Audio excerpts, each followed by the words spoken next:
Good morning. Better late than never. We made it. It's how's your hat? Or no, hats off, Jada. Wednesday. But my hat's Is it going to stay Wednesday? on. No, it is Wednesday. I don't know. You had me guessing. I was like, well, I think it is. Oh my god. I don't know. Sorry, we're a little late, guys. I had to look. That's just how the day's going. I was Valerie's morning wake up call today. 7:37, and she calls and she's like, "What are you doing?" I said, "I'm sleeping."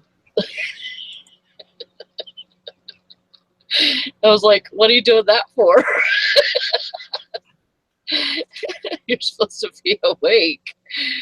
Yeah. Sorry, guys. I'm just a little bit late. I'm running late. Had to put a hat on and get in here. Oh, well, that's good. Roll with Yeah, I was sitting here wondering if you had overslept. Huh? I was sitting here wondering if you had overslept. Yeah, I did. That's all right. It happens. I'm human. Yep. There's an echo. Oh, is that me? Probably. I don't. How's that? Is that better? I heard it. Is that better? I don't think so. Okay, I'm gonna go get my other headphones. Is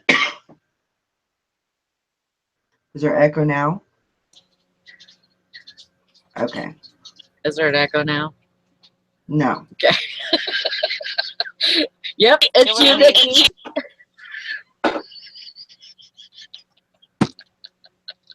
Poor Nikki.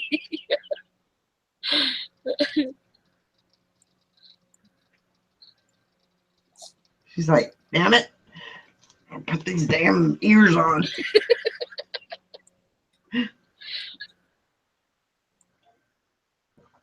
It's been an interesting morning, no doubt. Yeah. Me sleeping in, and Sally had stuff going on at the store, and so.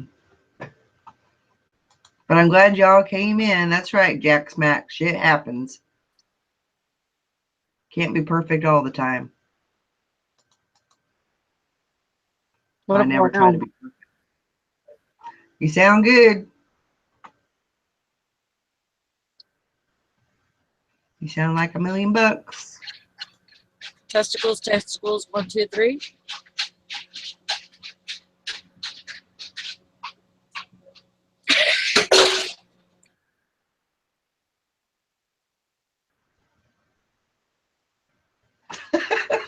That's the truth. Jack Stack says you'd be boring if you were perfect all the time.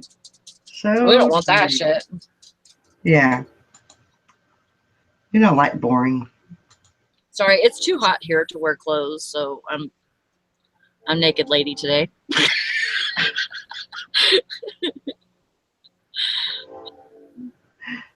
Oh my goodness. Good morning, Megan. Are you awake? Could you put lots of G's in your good? Tiffany says, I have a question. I have never been to the bins. Is it worth it for just hardware items? I am nervous that all that crap will be broken and missing pieces. I've been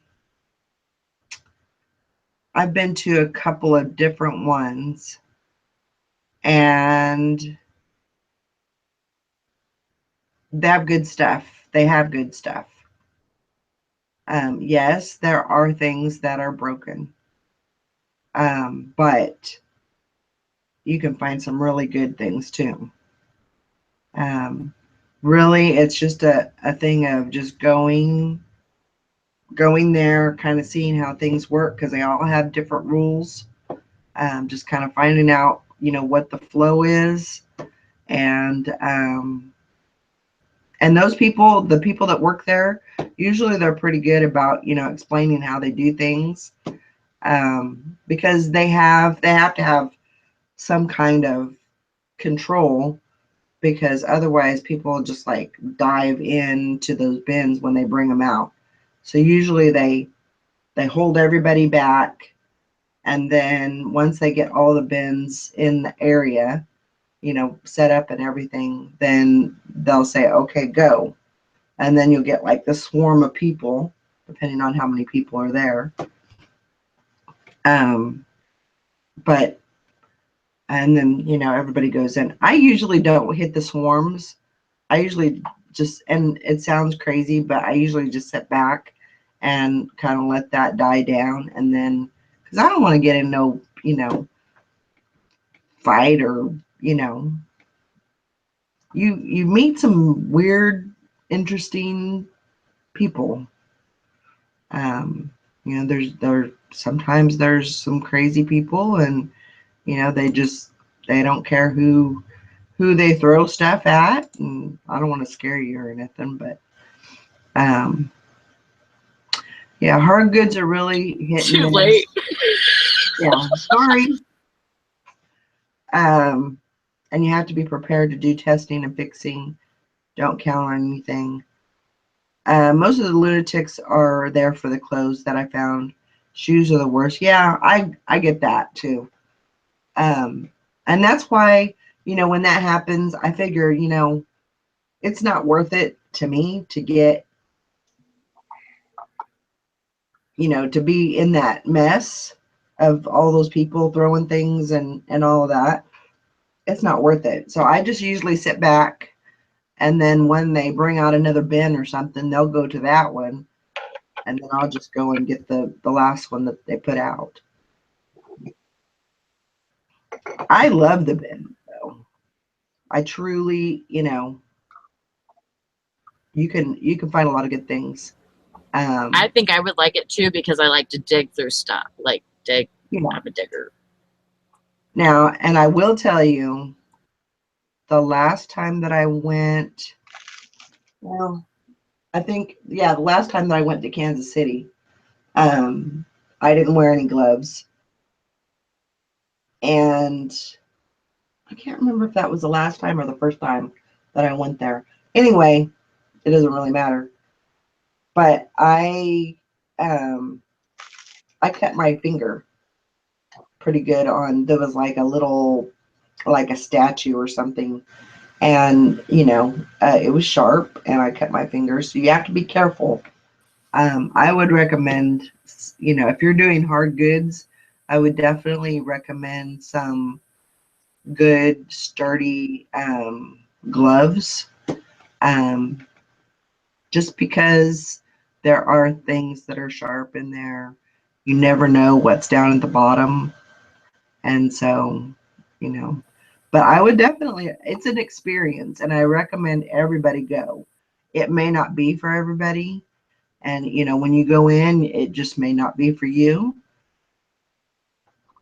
But I love it. Even, even if I got hurt, got my finger cut, that didn't stop me.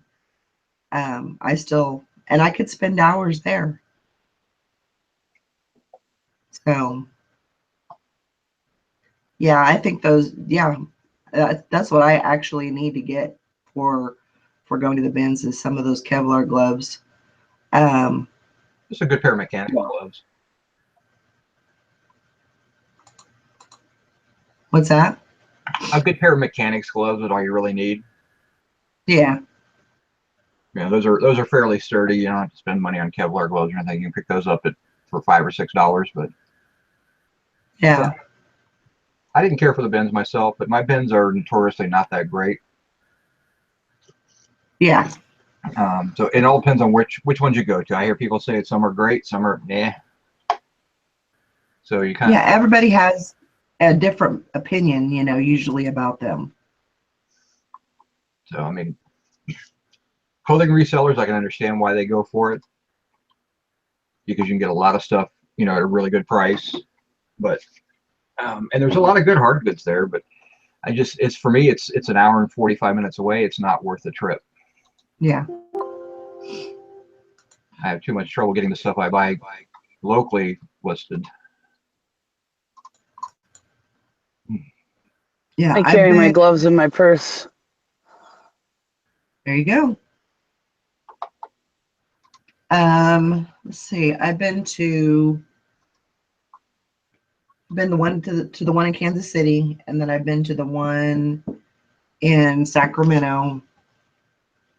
Is that the only ones that I've been to, Sally?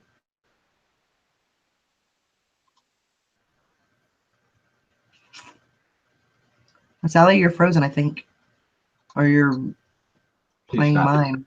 She doesn't have her headphones on. No, Is she's my frozen. sound better? Yeah. Okay, good. Yeah, you sound fine.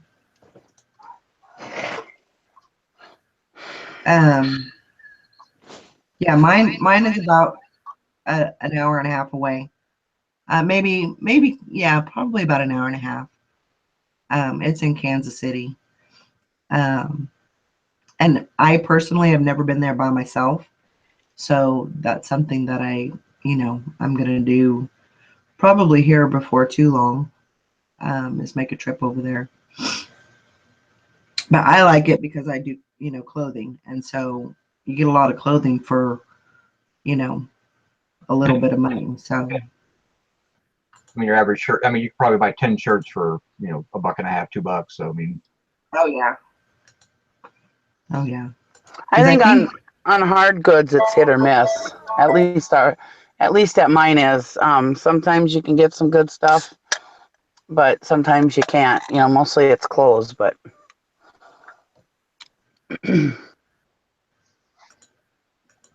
yeah. It's you'll have to make your own decision on if that's your thing or not. You may love it, you may hate it. So I mean, if I was closer, I would and felt, more comfortable about driving there or whatever. I think I would probably make a trip there every week. Just because, mine are pretty good. The one in Kansas City is pretty decent, and usually has a lot of good stuff and a good turnaround and everything. But it's it's not for everybody, and so you just kind of have to you have to go and see for yourself. But good question. And that's one of my I wouldn't say it's a bucket list, but it's one of my ventures that I want to try and visit as many Goodwill bins as I can. Well, don't go to the one in Dayton, Ohio. It's not worth going to. It's not. Mm-hmm. Well, it's bad. Yeah. I went on a bad day or not, but everybody I talked to said it's not a good one to go to.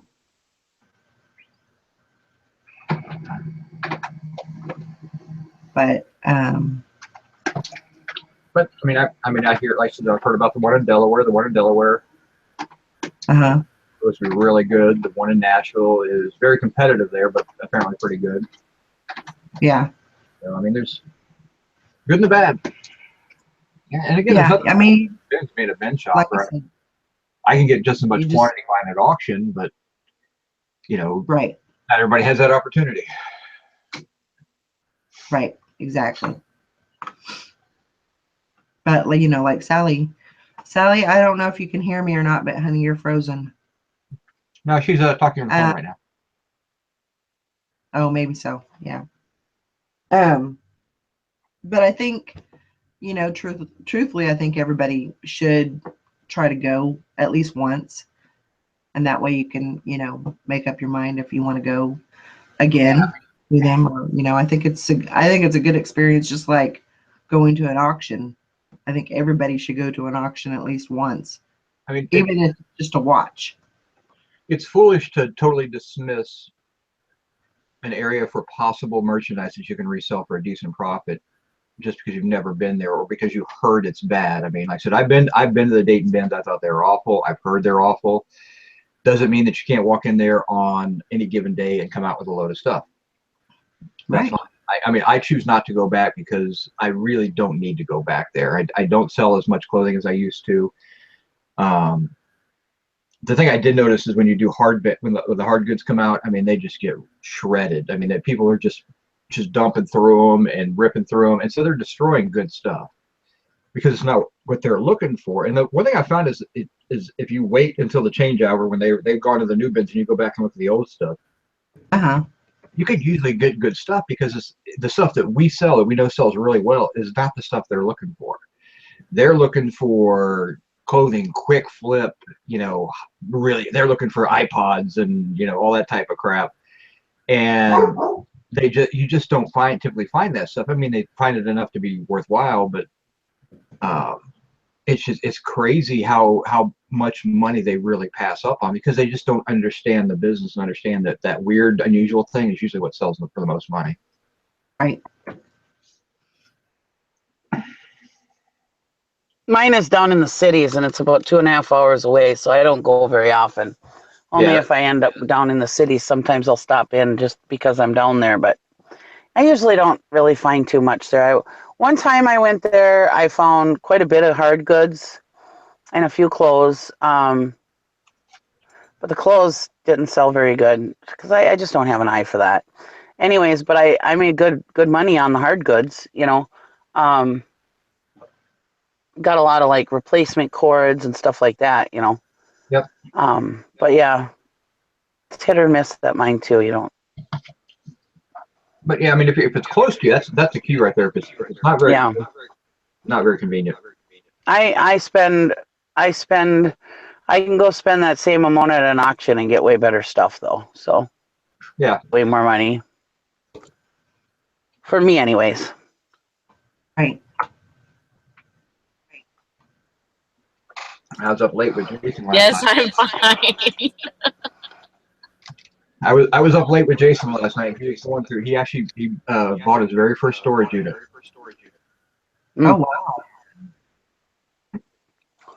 Oh, that's Super a lot of short. work. It was a lot of work, and he was scared to death. But by the time he got done, he was smiling like you would not believe. Mm-hmm. I sold that. Well, at least you got a good I one. sold that register paper, Eric. Good. $50. That's cool. But it's going to cost me $16.55 to get it to Erlanger. Oh, that's nice. So it went overseas. Okay. Yeah. It's going to cost you $16. Yeah, probably Wow. weighs 25 pounds or something, doesn't it? It's What is it? Is it rolls or what? Yeah, rolls. rolls. Mm. Yeah. What was it like? Yeah, 13, those get pretty heavy. 13 pounds and a large flat rate. Mm. Did you check to see what And, it cost just regular priority? No. That might be something If you're not that it far might away, be- why? Mm-hmm. I got so much in my ear and Well, I mean, for me, I could send 13 pounds. I could send 13 pounds to Erlanger for less than $16. Yeah. Because I'm not that far away from I'm not I think that so. state away. I know I can, but you're not that far away from me. So I mean, I would just test it to see. It's always if it's not cheaper, then at least now you know it's not cheaper. So now you know there's a break even area there. That's how you learn to do your shipping better. Yeah. Right. I always compare. There's a huge echo. Sorry, guys. Probably me. How we doing? Testing. 1, 2, 3. Yeah, it was Nikki. Okay. Sorry, Nikki.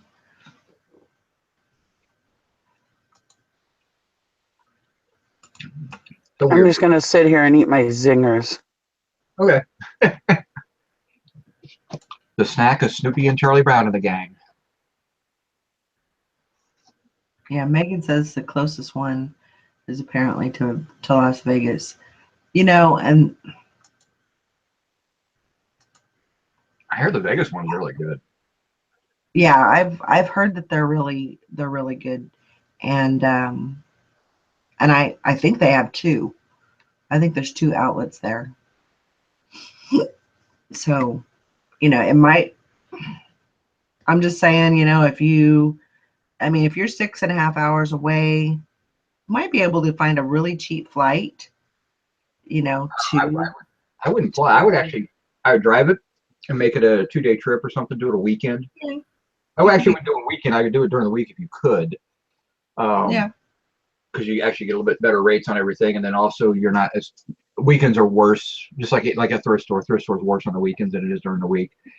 But yeah, you could if you drive down. I mean, and you really you drove down, spent the night. You picked for 4 or 5 hours, and you drove back, or spent the night again and then drove home. It would probably pay for itself, and you can write all that expense off. I mean, you can write the hotel and the mileage and even your meals off at that point because you're out of town.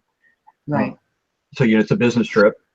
But yeah, you could definitely do it and then turn it into a weekend. I mean, you don't have to spend all day there especially if you're going to Vegas for the for the bins or something. I mean, you could definitely turn it into a nice thing. And hotel rooms in Vegas are cheap. So Yeah. Especially if you go during the week. Mm-hmm. You know, that's the key with Vegas is going during the week.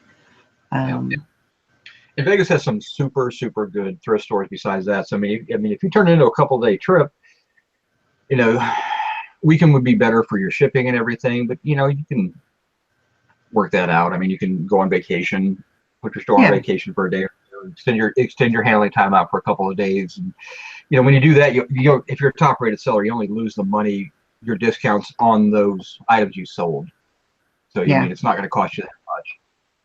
And just do it that way. Put a 3-day handling time on your stuff and just go out of town. $14.88. There you go. So it saves you some money if you don't go flat rate. Yeah. So you're probably looking at 13 pounds is about your break even for going 2 states away. From between a large flat rate and the regular priority. Yeah. That's the one. I'm just gonna leave it as is. I can't. I don't want to avoid that label.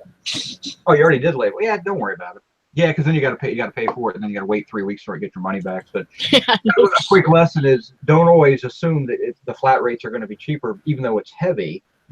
Right. And, I mean, I hate to say it, but Smart Post would have been about $9. But I don't like to send Smart Post to the global shipping program. Yeah. That's one of those things. I'm just like, I'm just not real comfortable with that. Why? Yeah, for me, I don't have to. I sent a it's like 65, 70 pound elevator control stand, cast iron thing. Hell, it might have been more than that. I can't remember, but it only cost me $22 to ship it priority mail to the global shipping, and they paid like $250 to ship it overseas. So. I have been noticing the last few weeks that, or the last month about that priority has actually been on the heavier, bigger items. Priority has been cheaper than FedEx. I think USPS might have reworked their rates to be more competitive. Probably more like FedEx actually. Or FedEx raised them, yeah, one or the other. I don't know. I use FedEx when it's a big, heavy item because it's typically is a little bit cheaper. But I always check priority first. That's my go-to. I always look and see what the different costs are, and then I'll run to FedEx and and it has to be a significant savings for me. It's got to be at least $3 or $4 per item for me to actually want to make the move. If it's within $1 or $2, I'm not going to worry about it. Because it's different labeling. It's different. It's another stop. I got to take it to FedEx as opposed to dropping it at the post office. It's just, I mean, the pain in the ass factor kicks in a little bit too. So, and I used UPS once, and I'll never do that again. That was a pain in the ass. I shipped a box out to California, and it took the address and turned, and because I couldn't ship it FedEx because it was a post office box. So I'm like, oh hell! So I go, well, let me try UPS because it was going to cost me like $65 to send it priority because it was just weird shaped and big, but it wasn't very heavy. So I'm paying dimensional weighting on it. So I go to UPS and they're like, oh no, no problem, $44. And I'm like, okay, that's better than what I expected. So I do that. Then I get the invoice from UPS, and it was $68 because, oh, we didn't deliver to the post office box. We had to go find the address and look it up and then deliver to them that way. Like, well, why the hell would you take? I'm so pissed off. You know, but that's one of those. I've never done UPS, and I did it, and now I don't ever do it again. Yeah. Yeah, UPS is bad. Yeah, IRS won't flag a business trip if you can back it up. I mean, and you can show what you spent your money on. I mean, if you have receipts from the bins and your thrift stores while you're there, they don't care. I mean, you're working. That's the whole point. People go to Vegas all the time for work. I mean, Vegas is one of the #1 convention cities for work in the country. Vegas and Orlando. Right. So yeah, there's a lot. I mean, believe me, there's a lot of business write-offs. I mean, if you sit there and you turn in a $500 meal at the, girls review, I mean, they might have something about that, but if you're having a nice steak dinner or something, I mean, you can write all that stuff up. Don't be afraid to take advantage of the tax rules. Right. I know you are, Megan. I'm just saying, but everybody understands that. I mean, writing stuff off is totally legal. It's understandable. You won't get flagged for it as long as you back up what you have. Right. And if you got receipts for the bins, you shouldn't have any problems. I pay for 95% of my stuff with my PayPal card, so it goes into GoDaddy, and I can actually then I go through and I tell this is what it is, this is what it is, what I did with it here, and I can put my mileage in there. If I'm out of town for for sourcing, then I can actually do my meals. I can put in there. I mean, I just do it all. And if I use it for a personal, which I use my PayPal for paying bills and stuff like that, I can break that out and it goes into a different line, and it doesn't get counted towards the business. Right. That's what I'm really liking, that GoDaddy. Yeah. I just started it in January, and I really like it. I mean, it just categorizes everything, and yeah, you have to be a little bit diligent and go in there every once in a while, and I go in once a week and update it. Yeah. But a lot of the stuff is saved. It knows if I go to my a couple of my auctions, it sees the same name on the auction and the same codes and everything, and says, oh, that's merchandise. And it goes into my cost of goods. It only gets, when I use my own personal stuff, I got to go and say, no, this is personal. It doesn't go in there. Things like that.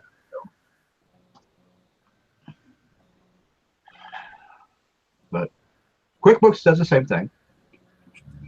Some people like QuickBooks. I didn't like QuickBooks. I mean, and it's just mainly because it's more spreadsheety, and I've done with spreadsheets. I've done spreadsheets for years, and I just got tired of doing them. And GoDaddy for $10 a month is well worth the money, and you can actually get coupons to get it cheaper than that. Yeah. Yeah, my first month was like $6 or something. Yeah, if you pay for a year, you get a really good rate too. I mean, that's the key. I mean, and Jason switched over to GoDaddy for the first time this year, and he was just like, "Oh my God, I can't believe how easy this stuff is." So, yeah.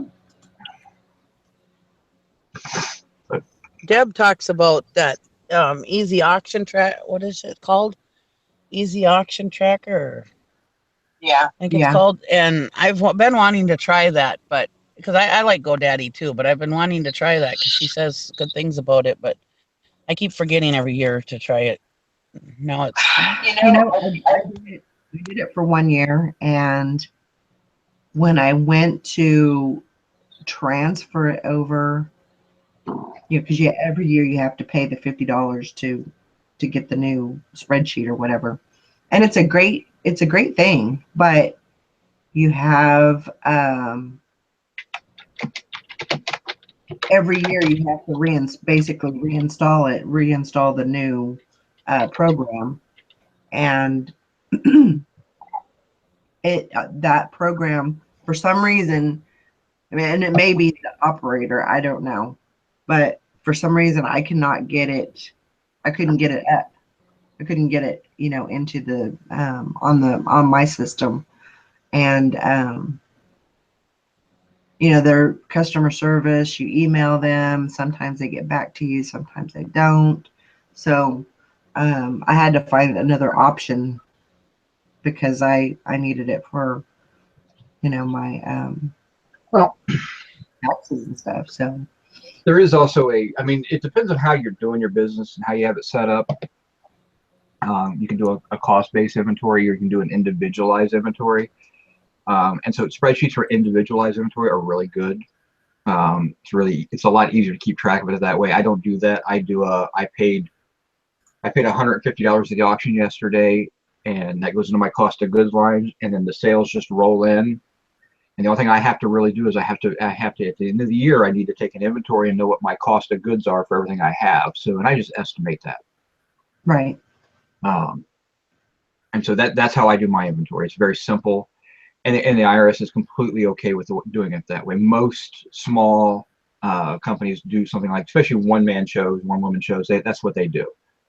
But some people do it as I bought this jacket for $10. I sold it for $30. That's my profit right there. I'm writing that down.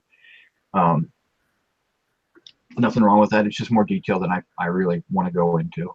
So I just don't want to mess with it.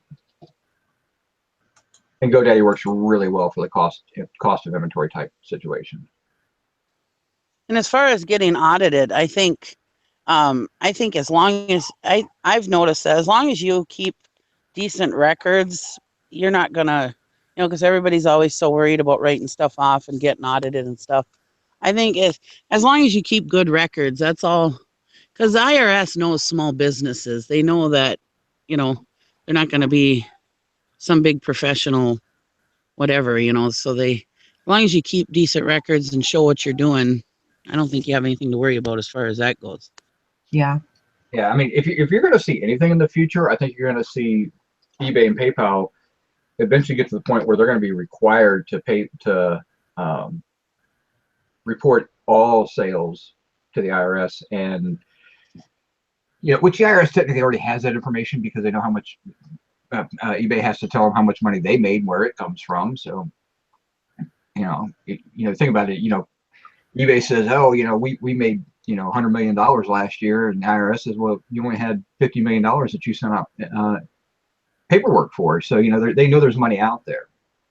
Right.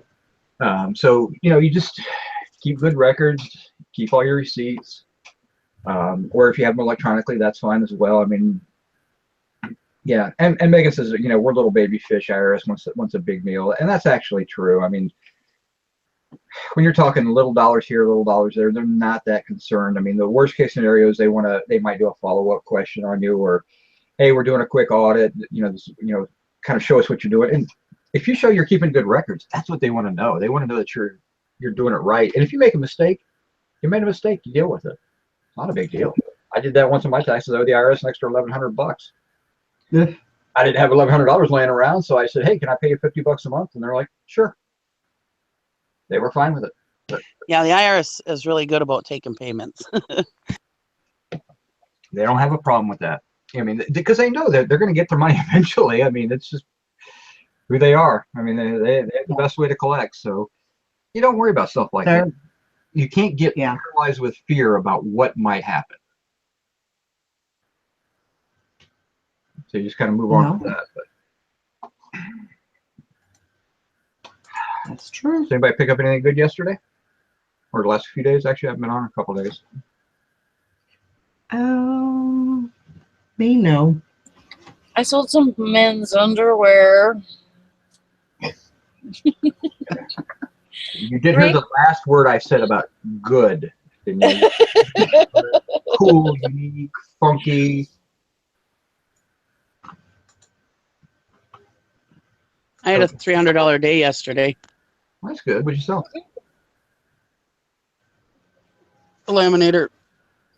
Like a How big of a big laminator, little laminator? I'm just curious. Big. Cool. Do you know what this is, Valerie? It's crochet. I can't see you, Sally. Tube top, or it's a shirt. I mean, It's a tube top, but it's it's long. knit. Yeah, it's knit. It goes to its waist to just under. It's over the knit, top. and it's got faux fur on the inside. It's like a winter tube top. Or maybe it's a reversible one for when you're feeling It's really Juicy Couture. It's Juicy Couture, but I was looking up Juicy Couture right now, and they don't sell for much money like the t-shirts and stuff. Juicy Couture is But- coming back now. Is it? Yes. Is that Gwen I'm telling you. Stefani's brand, or is that Yes. Lamb? Yes. No. I got the next hot item right here. If you see it, Both. gotta pick them up while you can. You gotta buy them. Both. Oh. Lamb and Gwen Stefani. That are Lamb and Juicy Couture. Those are both Gwen Stefani. Okay. What is that? An MP3 player from? Guardians of the The Galaxy movie? 2. This is Guardians Zoom. of the This is Galaxy. Zoom. Now the brown one is one they show, and I actually have I use a brown one as my personal one. This is a pink one, but this is going to be a hot item. I guarantee it. It's already a hot item. You need to get it up. I will. Well, this is when the problem is we use this, what both my daughter and I and my other daughter use as our MP3 player. So this is the 30 gig. This is the original, but this is the pink version. So this is a little bit rare color. Mhm. But like you can actually take the hard drives out and put new hard drives in. Mine has a 100 gig hard drive in it. My daughter's has an 80 gig hard drive in hers. But that's the nice thing about these is they are totally upgradable. There's a little bit of work that goes into it, because you have to kind of go through and redo it. But these work fantastic and they last forever. This is like mine is. I bought mine in 2006. This is like a 2006. So What is it called? A Zoom? this is a Zoom 30. Zoom 30. Okay. And this is the one you want, because they've got other Zooms out there, but this is the one that kind of matches with the in the movie. So Yeah. It was last week, I think. We were doing trending on eBay. What's trending on eBay? Mhm. And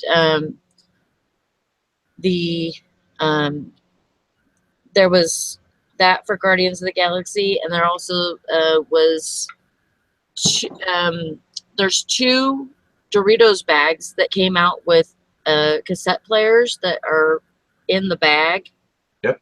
And you get a preview of the soundtrack or something. mixtape. So that was a good one too. But yeah, the Guardians of the Galaxy had like 2-3 different things on there. Yep. My son and I just went to the movie yesterday, so we saw it there. But yeah, the pink is actually fairly high up there. So What did you think of the movie, Eric? I thought it was really good. I mean, it was. I don't think it was quite as good as the first one, but that's okay. I mean, it was still a really good movie. Yeah. And funny. I mean, it was really funny, but I mean, it was really kind of a movie that was dictated by the soundtrack. I mean, I thought that was interesting, and in that movie, the Guardians of the Galaxy has always been very critical of the music they have and all that, but it was actually really good. I was just surprised at the amount of stars that were actually in the movie. That I just had no idea they were in there. You know, I wasn't expecting Stallone. I wasn't expecting Kurt Russell. I mean, those are the type of things kind of shock you. Like, wow, I didn't know those guys were going to be in there. So That's cool. yeah, there was a bunch of the first one too, wasn't there?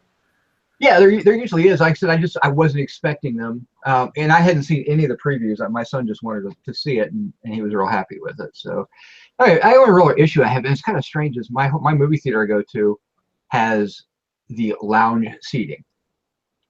So you get the leather recliners, every seat in the entire, and it's like a 10 movie theater. They remodel and put just lounge seating in there. Wow. Which I'm like, all right, that's cool.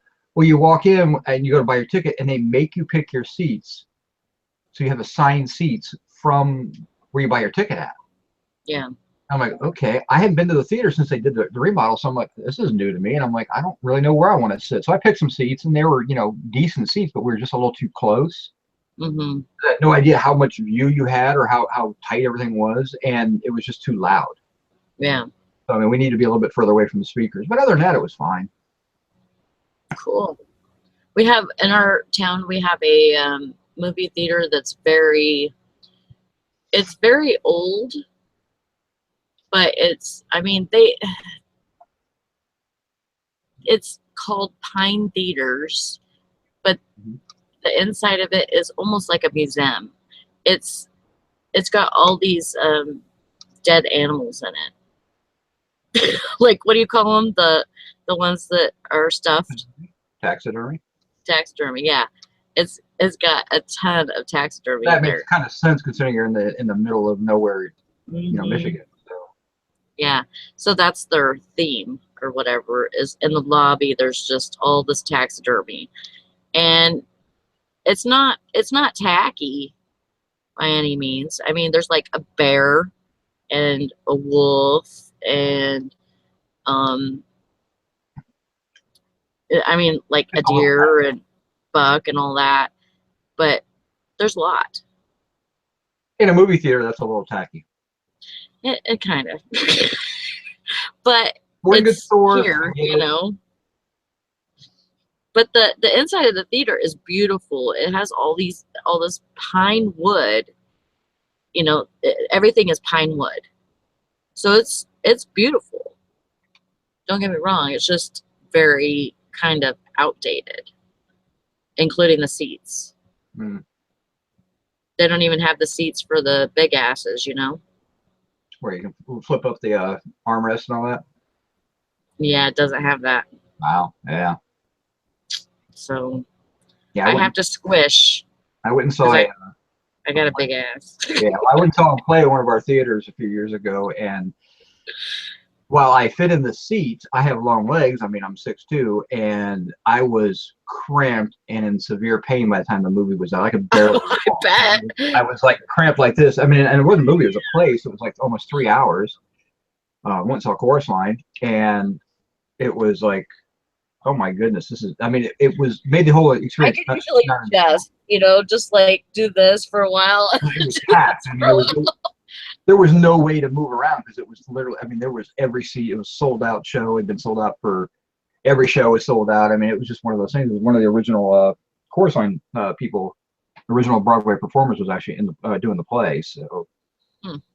yeah, it was a little bit brutal, but yeah, I don't like this.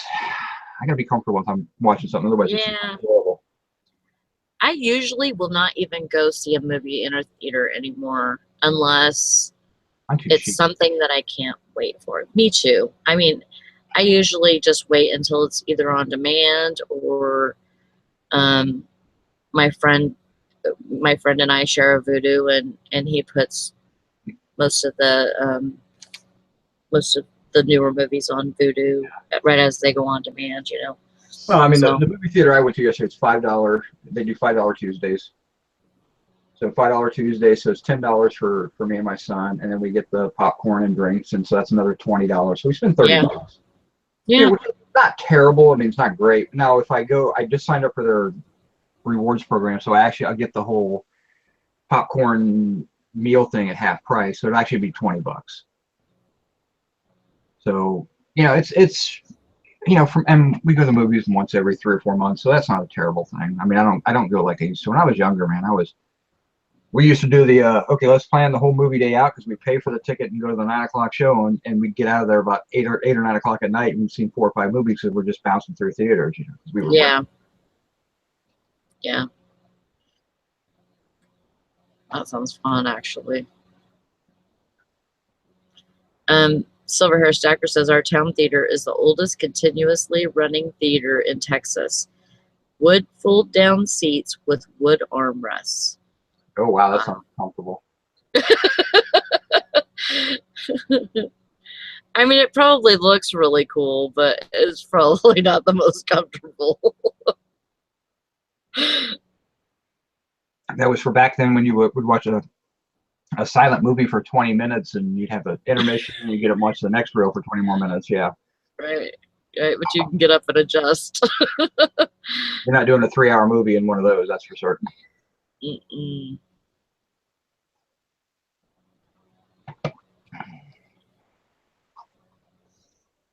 Yeah, I've been doing like 2 sales a day, averaging.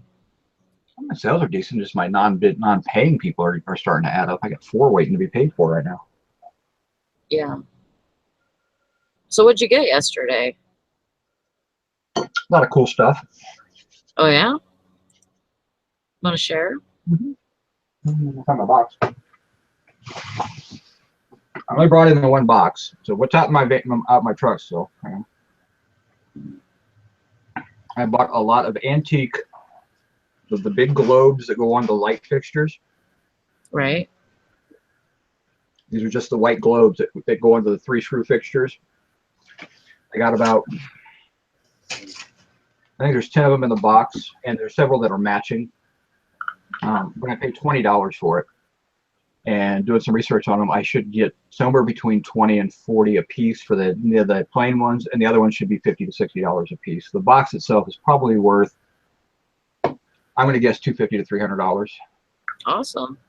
I bought a box that had a show and hut piano in it, which is a little toy piano, and it also had the cast aluminum.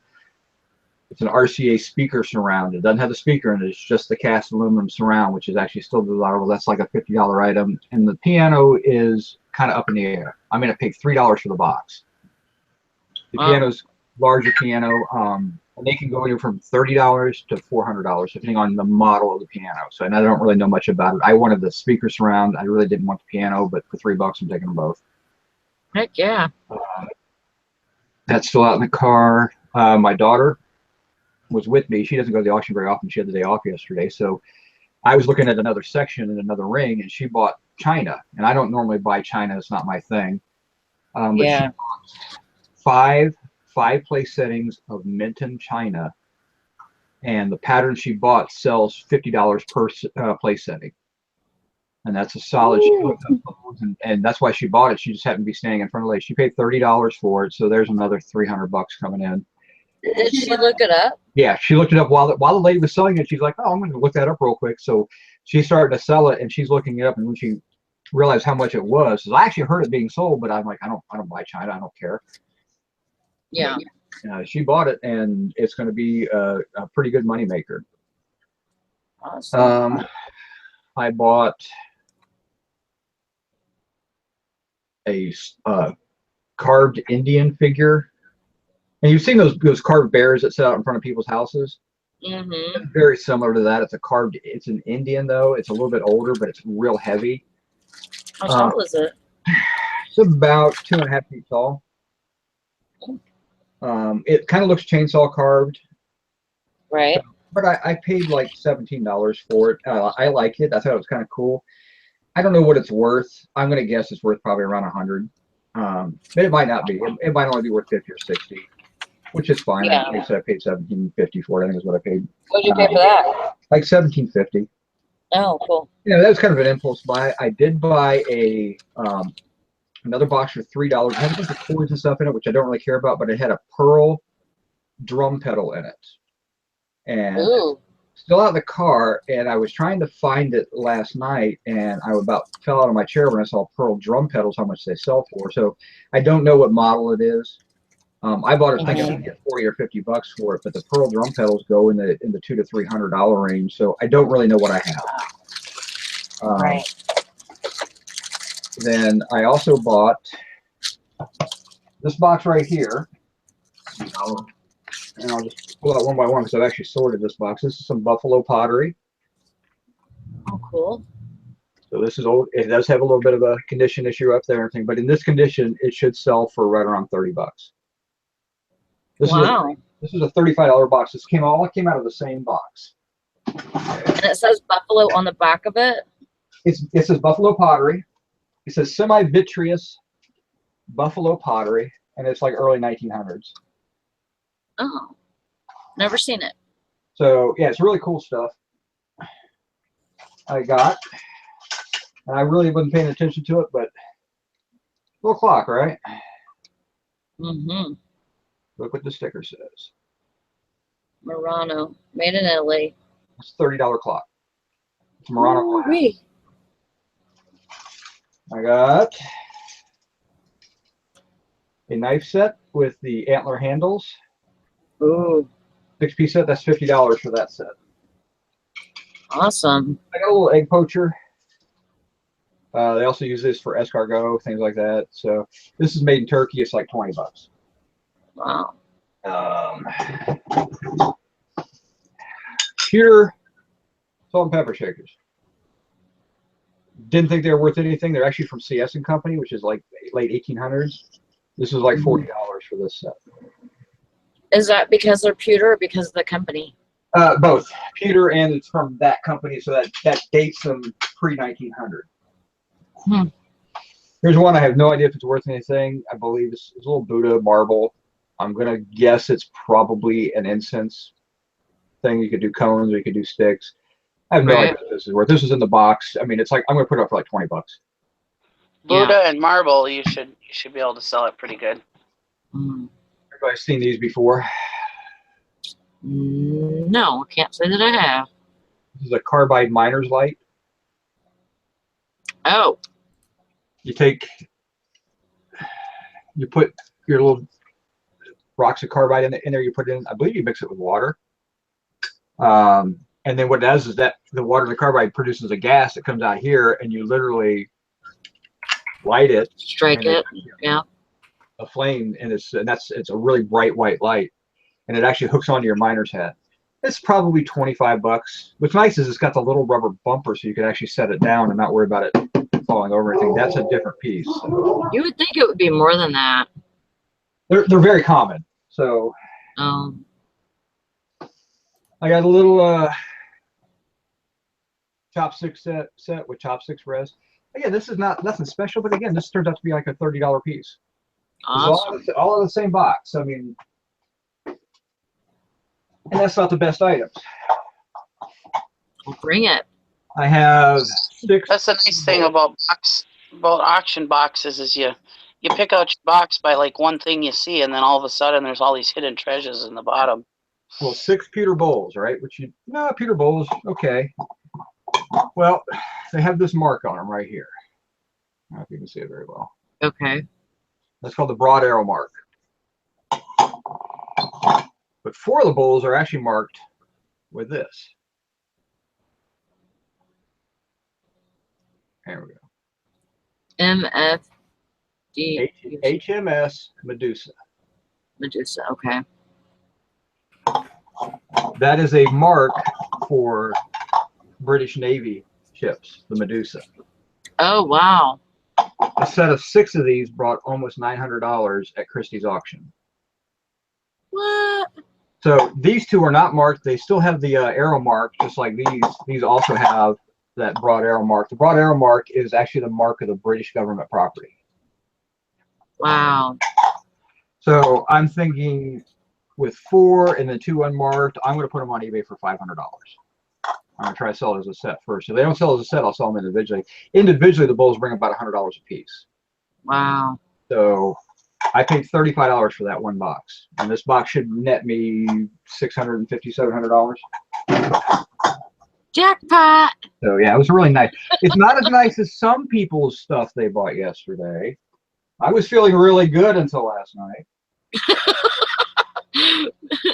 Jason stole your thunder. Yeah. There's the segue for Jason. Hi, Jason. Hey, what's up, guys? So it should be on the road What's up, again. Banana? What'd you find? Oh, this and that. Yeah. This and that. Oh, that's so sweet. I'm actually just doing a drive-by. I'm just here to plug. Oh, okay. I'm just here to plug my YouTube channel for a minute because Screw you. don't worry, I don't really have a YouTube channel. So. The YouTube channel that has one video. Yeah, exactly. Get ready to hit that kick button, Valerie, with the big boot. Hey. So Jason, what did you do? My presence known. But yeah, I'm actually leaving in just a minute. Oh no! You ain't getting off that easy. Nope. Well, he has to leave. You're on, you stay on. He's got more. Yeah, I've been on the road every day. I've been on the road Monday, Tuesday, and now today, Wednesday. Can you just tell us a little bit about what you got yesterday? All I'm going to say is I made a purchase. Oh, that is so rude. Well, we kind of figured that. That's a Here's given. your No, I'm just kidding. purchase. Here's your purchase. Let's see. I bought a machine tool on Monday, and then on Tuesday I bought this Rogue storage locker thing for the first time ever. And what was funny was Monday night, Jason sent me a message and said, "Hey, I want to look at some storage units, and we're looking at them online. You want to come on and help me give them an opinion?" And we looked through a bunch of them.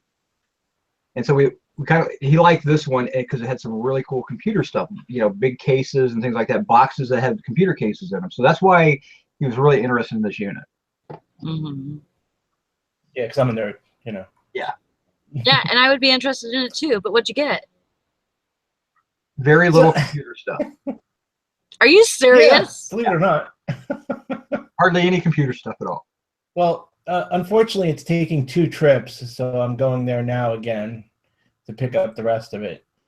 And it was a 10 by 5? Yeah, 10 by 5. 5 by 10, yeah. So I got a bunch of action figures really? and some knives and some glasses were like the highlights. Right, Eric? I think that was the main highlights. There's our total. Oh my God, Jason, you're sick. That's kind of, and that's a rough estimate. Way to go. Those were lower estimates based on some of the stuff we just couldn't find, but some of it were just kind of, it got to be so, we started out, we're doing the things individually, then it just got to be so much. It was like, I think there's $200 in that box, and we're probably low estimating it. Yeah, not to mention that we're not including the stuff I'm picking up now. Yeah, we have no idea what he has another full truck. So like the action figures and stuff were netting a lot of money, huh? Yeah. Yeah, they were all McFarlane Spawn type figures, and there were geez, what was it, like 8 boxes of those at least there? Yeah, $30 a piece is about what we averaged. And then you had some that were $80 a piece, and these are solid solds. The knives is what was amazing. I mean, the guy had just tons and tons of high quality knives. And when you buy a storage unit, the first thing you're looking for is how fast can I get my money back? Did I really make a good deal? And in the first box he'd opened up, he'd already gotten his money back. The first box. It was it was like a full tub of knives. All the knives are new in the boxes. Yeah, and it's like Cold Steel and K-Bar and Kershaw and Smith & Wesson. I mean, just good quality knives. I mean, it wasn't like Pakistan junk crap knives or anything like that. Right. They were good quality. He had like 3 of the K-Bar Zombie Hunter knives, which are like $85 a piece. Yeah. I mean, just crazy stuff. Shit. Yeah. I think that box alone was like 2. That box alone was $1,535. The very first box we did. And Jason, you paid how much for the whole unit? Yeah. You're what, $950 or something like that? Yeah, and then there were also what the hell were those things? There were about 100 illusionist cards. Illusionist magicians playing cards. And some of them are very exclusive, like $40 to $50 a pack.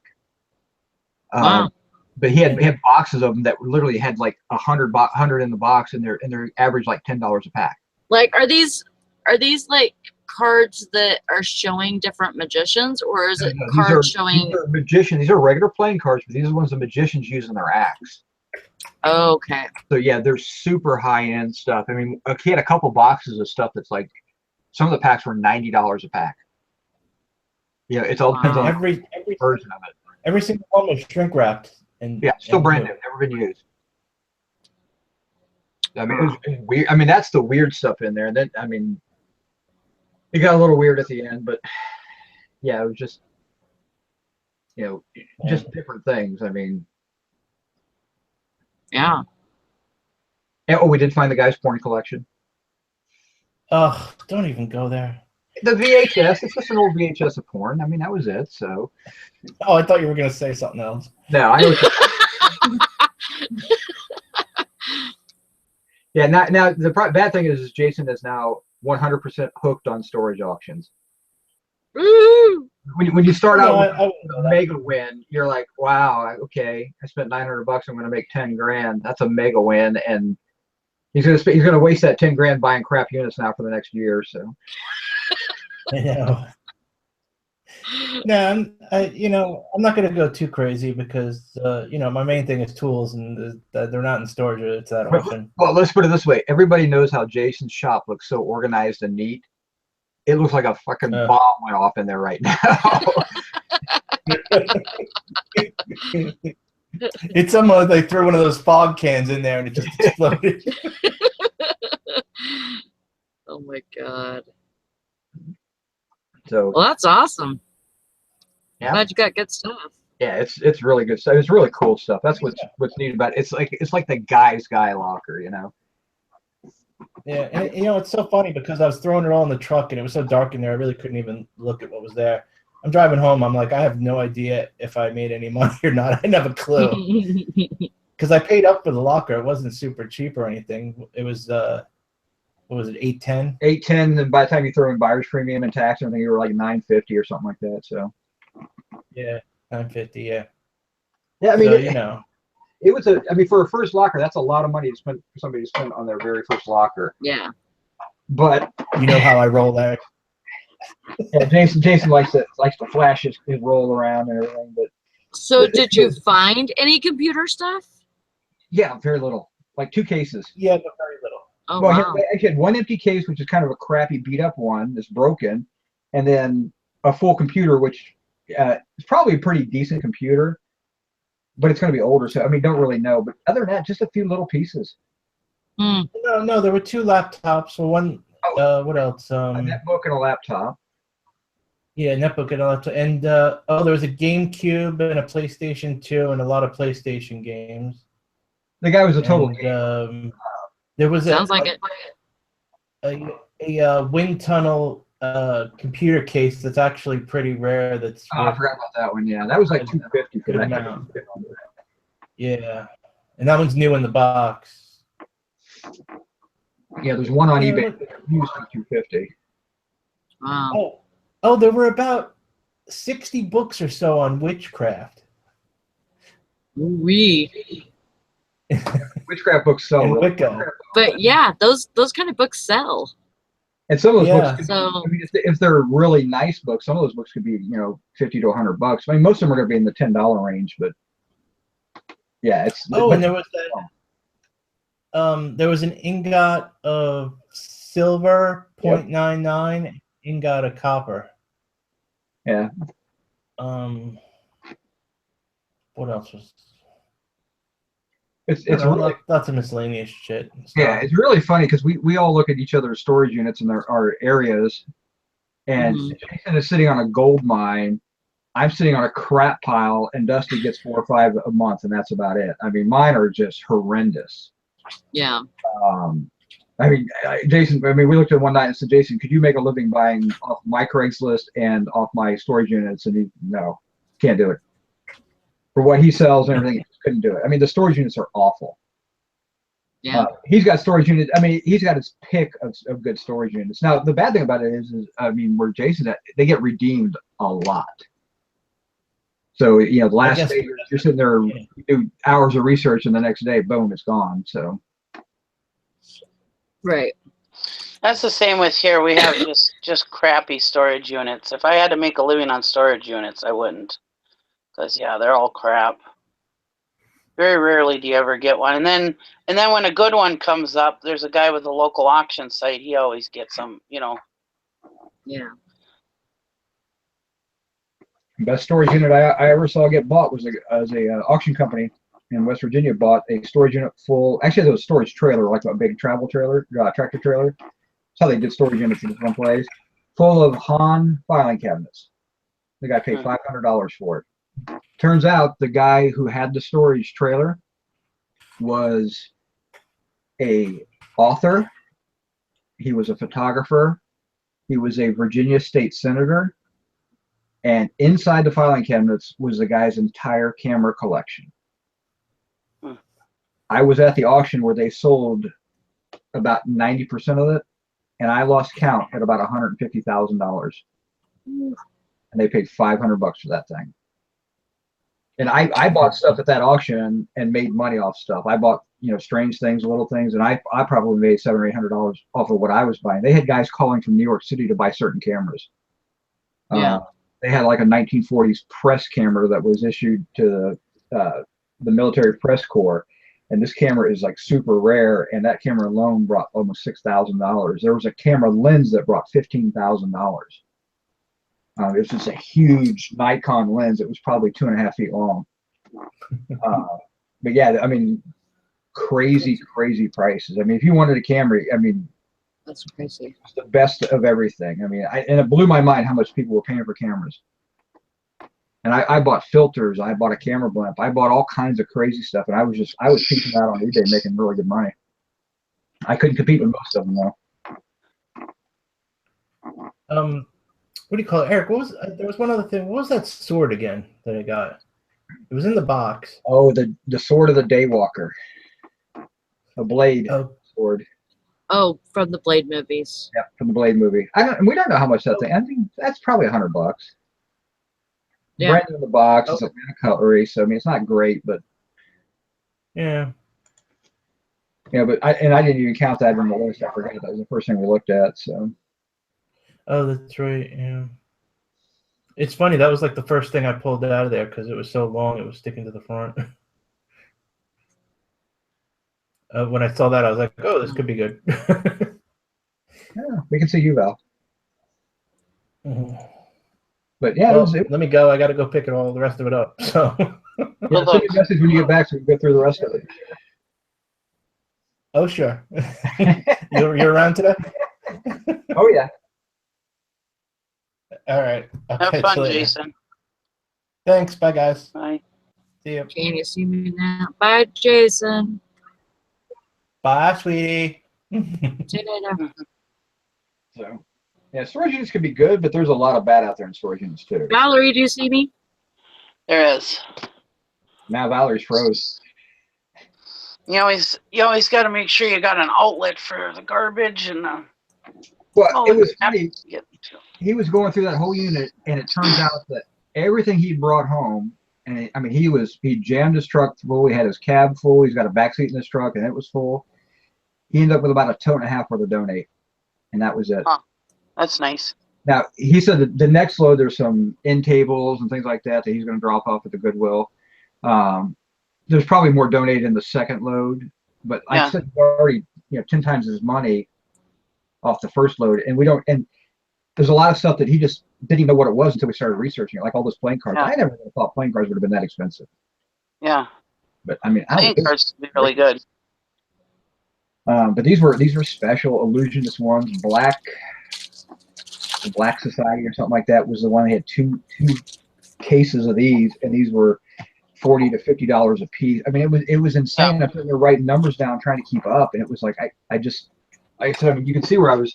This is my little note sheet I was using to kind of keep track of what he was telling me and what we were finding on eBay. It was crazy. Yeah. Was it Megan that I was talking to about a strawberry shortcake the other day? I think it was Megan. I went into my garage and was looking through some boxes, and I found that. It's just like a little zipper pouch thing, but it's got strawberry shortcake on it. It's a And pencil. yeah. And the first thing I did was and it doesn't smell. It was such a turn down. But yeah, I was like, we were talking about strawberry shortcake the other day, and how like if you got anything strawberry shortcake, it would smell like a certain strawberry Really? type. It smelled like strawberry and plastic together, and it was. I think that's more in your head than anything. No. It did. It had scratch and sniff. A lot of stuff had scratch and sniff back then. Scratch and sniff I get, but not everything was scratch and sniff. So. But a lot of the stuff from strawberry shortcake had smelly. It smelled. It smelled like they had like a friend called Blueberry something, I can't remember, and she smelled like a blueberry supposedly. And so it was a thing. Like I think that is what got me addicted to smells. Because I'm like addicted to smells now. Like there's certain ones that I like that I will, you know, like I have a thing for my hair. I have a certain thing for my hair that I use. And I love. Your husband uses strawberry shortcake smelling incense to get you in the mood, is what you're trying to tell us. Okay. You probably could. Better call up Henry, see if he's got any strawberry shortcake incense.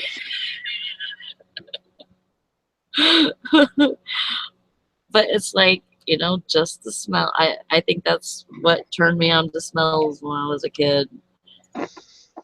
I thought all the markers you used to sniff. Yeah, that too. And they had scented markers. I remember the blueberry scented marker. That was actually really good. I mean, it was like, you know, all the different colors had all different flavors also, but they had to stop doing that because people started eating them. You notice that when somebody had been sniffing their scented marker, a little blue mark right there on their nose. Right. Excuse me. I don't know why TJ Towns would not want to buy a storage unit full of sex shop product. I would have bought it. Because she's a 17-year-old girl.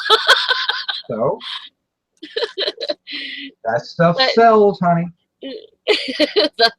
That's true. When you're a reseller, you really don't. There's very few things you should not resell. I mean, if you're uncomfortable selling something, right. You know, if you have a personal, you know, affront to something, that's one thing. But in this age, all you're worried about is the dollars. If she's a 17-year-old girl, her parents might have had a problem with it. Yeah, maybe. Your parents would have a problem until you showed them how much money you made off the stuff. Yeah, true. You're like, okay, let's sell this now. You're not personally saying anything. You're not. Hey, I'm just providing the product for stuff. Yeah. So did Jason Hauser change his name to the other Jason? Yes. Okay.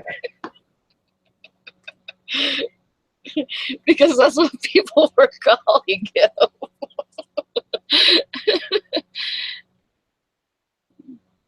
I do not have a nightie on. All right, Tom or Thom or whatever your name is. I do not have a nightie. It's a tank top and it's too hot to wear clothes here. I'm going to bed soon anyways. So I get to wear my pajamas on this show. So if you had a nightie on, you'd be okay with that?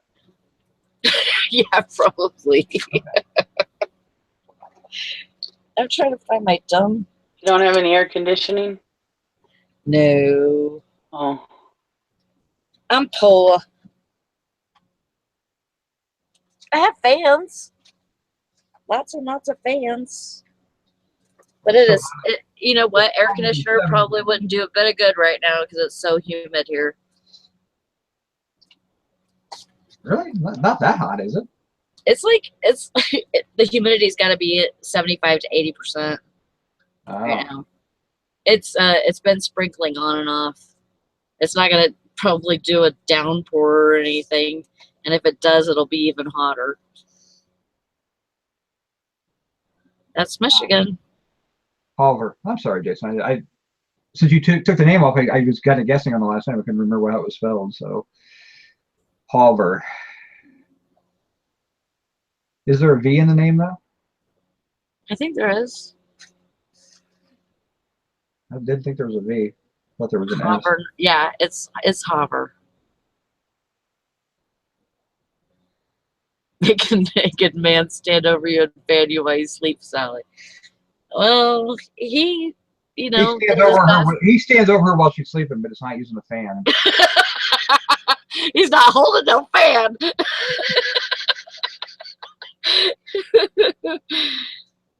Where the heck did Valerie go? I think she's having connection issues. Oh. Believe it or not, Jason, I have the same problem with my last name. Everybody wants to spell my last name with 2 B's, and it's never been that way. And when you tell them it's 1 B, they're like, well, it should be Weber. And I'm like, how do you get that out of W-E-B-E-R? Well, you should be two B's. I'm like, really? So that loved and famous children's novel book, Charlotte's Web, and they look at you like, huh? Yeah, I guess it doesn't make a whole lot of sense. I'm like, exactly. Even as common name as my married name, Bauer, people have an issue with that, even pronouncing that. I get Bear and just stupid. It's like, haven't you ever heard of Eddie Bauer? I mean, it's like one of the most common household names out there, and they can't figure it out. You know?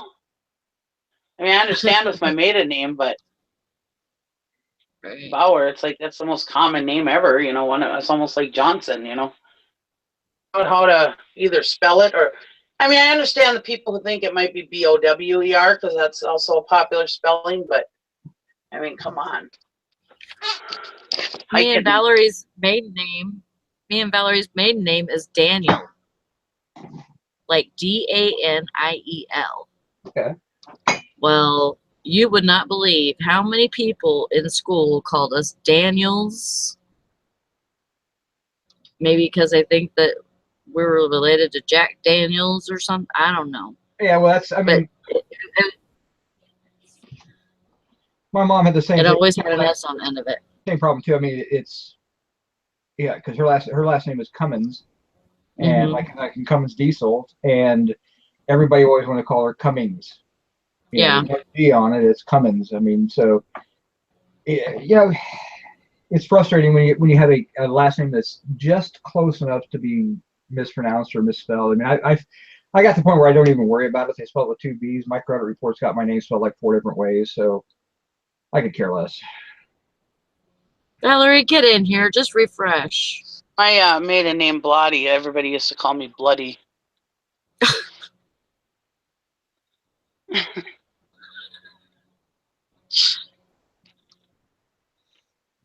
Townsend. Yeah, I could see that. TJ Towns the Saint.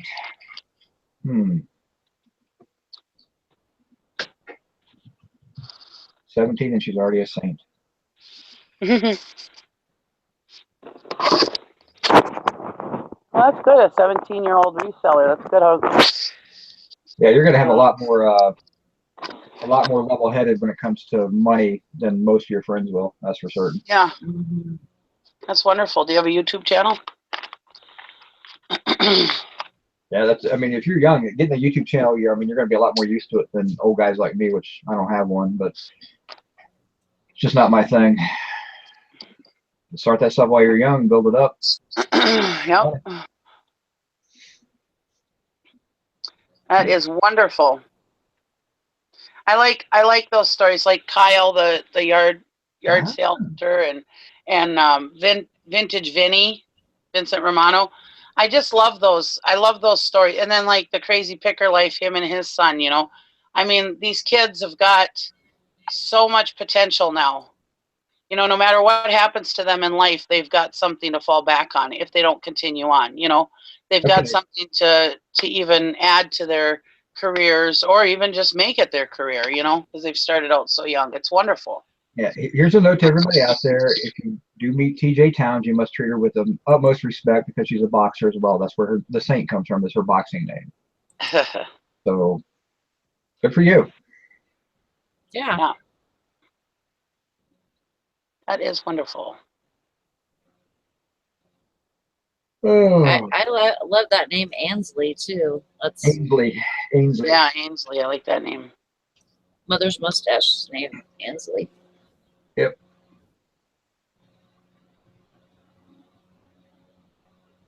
That'd be a hard name to grow up with. Megan says I had a mystery teacher for 3 years called me Carl Megan. Couldn't figure out the comment in the roster. My ex-wife, she hated her first name. Her first name was Mary, and she always went by her middle name was Anne. Well, when it came down to graduation, they called out her name at graduation as Man because they missed the period. So she was Benton at the time, so it was kind of funny. But oh my gosh. Oh, there's not that much to learn. Yeah, it's just I got that a few times. Daniel, Sally. Every mistake you make is not a mistake. It's just you paid for some education. Right. It's like going to college. But My Queen City picker, my last name is Hux. You bet I caught hell in junior and senior high. well, it's tough when your last name is Weber and you grow up in the age of the Weebles. That's like I think we all went. I think all of us went to school with a Mike Hunt, didn't we? Oh yeah. Oh yeah. Kids all over the United States name that.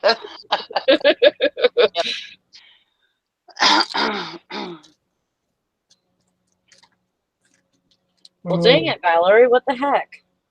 Poor Valerie. It's her show and she can't even get in. Maybe she put herself in timeout. That'd be funny.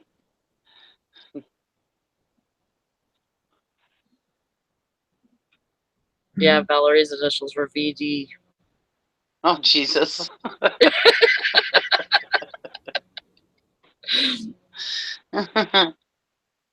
Yeah, she caught a little hell from that. Our name when we came over from Italy was Bolota, but they changed it when we got over here to Blotti.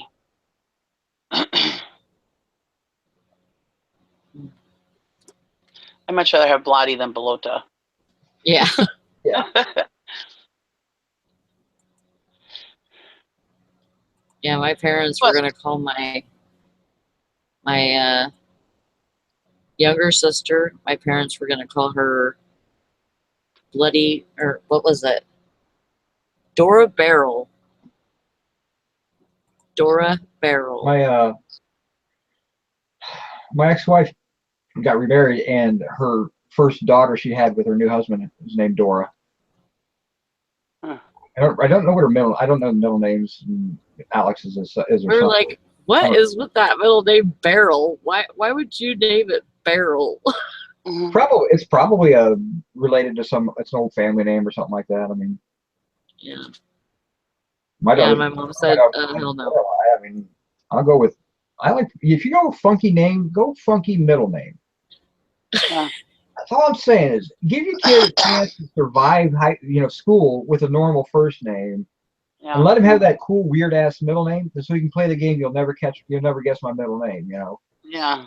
That's when it's cool. But it's the whole, I got to name my kid, for Micah Dinette. I mean, come on. I mean, yeah.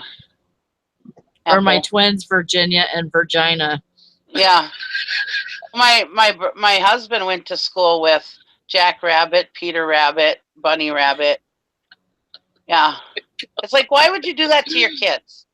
I mean, yeah, funny, haha, laugh, but why would you put that? Why would you do that to them? My nephew, my great nephew, on my husband's side, his name is Dakota Dodge, because when he was born, he was telling my husband that he wanted to name his kid Dakota. And my husband's like, well, why don't you name him Dodge Dakota then? That's stupid, so that's what he did. Oh, that's funny. No. They named him Dakota Dodge. I'm like, are you kidding me? I mean, it's not terrible, but yeah, Dakota is a unique and not a terrible first name. But no. Yeah, I mean that's yeah. Again, I don't have a problem with an okay. I mean, if it's a little different, but don't name them something stupid. I mean, there's so many kids out there with just stupid first names that you just feel sorry for them. I mean, it's like, come on, you got your ass kicked in school. Yeah. Queen City Picker says a friend of mine in high school was named Shanda. She married Mike Lear, so now she is Chandelier. Oh my God. Sherry Honeybee knows a limoncello, which would be awesome. I mean, to me, that would be awesome. I like limoncello. I had a friend who married somebody with the last name Stick, and her first name was Candy. And that's the reason why she married him. She thought it was cool as hell that her name was going to be Candy Stick. Oh I was like, oh my God, stupid. It's like, is that the only reason why you're marrying him? You can have a cool name? That's just funny. Yeah. I mean, hey, Valerie, I think you were making noise or something. Are you there? Well, she's here, but not here. We can really say anything we want about Valerie, and she can't really talk back to us. Of course, we just Right. tomorrow. So. Yeah. Yeah, she's gonna have a birthday in September. She's gonna be 60 years old. Mhm. Huh, Valerie? She says, I don't think so. I growled at you. That's true. I mean, Robin hit it on the nose. You name your kid the wrong name, they're going to end up on the poll. Yeah. Yeah. You name them Candy, you name them Tiffany, they're on the poll. I'm telling you that right now. A name can make a big difference in how their I think in their we career have choices down the road. we have a Tiffany that comes in occasionally, so I'm sure she's not on the poll.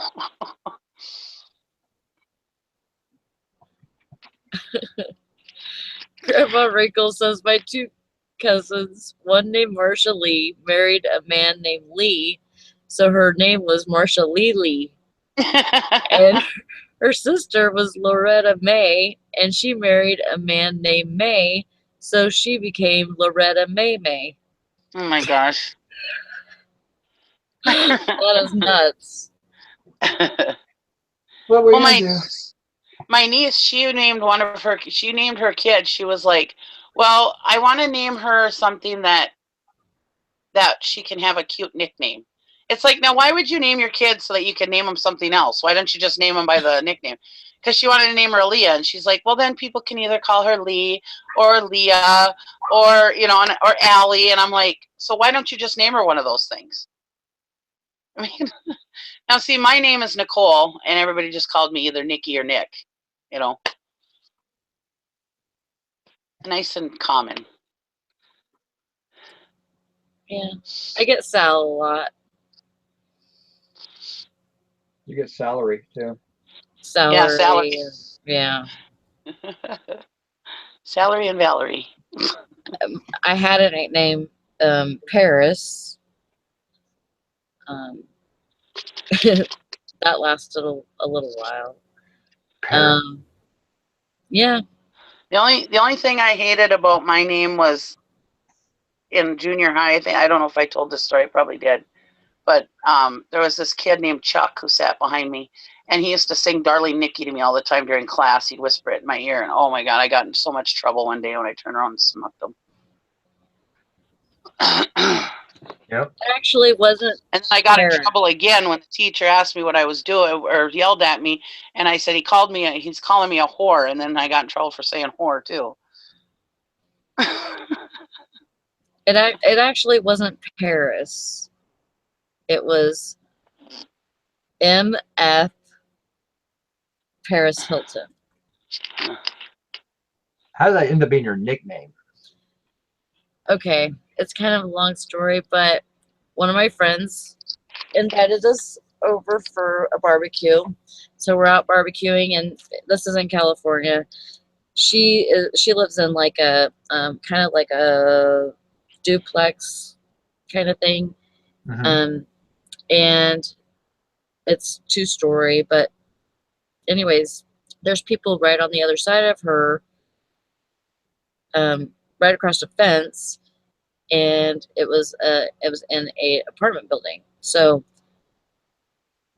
these guys were out right next to the fence, and they were like talking to us and stuff, and my friend was like, well, come over here, you can barbecue with us. And so they come over, and they like wanted us to smoke with them. And so I love to smoke barbecue meat. I mean, that's really cool. no, like smoke pot. So and we didn't know them, but they were like kind of I don't know, they're like, good old vatos. They're Mexican guys, but they were like kind of like gangsta, and so so they asked if we would smoke with them, and because they had something to smoke. And I was like, no, I can't do that right now because I got to go home in a little bit. And so, but my friend was like, yeah, I will. And I'm like, you probably, you probably shouldn't or whatever. And so one of the guys goes off on me and he says, man, who do you think you are? Motherfucking Paris Hilton? And Nice. so that became my nickname. Okay. And I actually went back off on him and told him to get the fuck home. We didn't want his company anymore. Nice. So yeah, it was a lot of yelling, but that was the gist of it.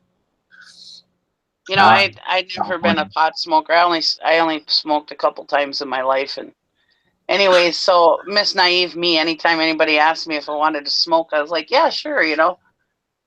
And here I thought they meant smoking cigarettes. So I'd be sitting there with my cigarettes, and they're like, what are you doing? I'm like, smoking. I thought we were gonna smoke. Yeah, I was smoking.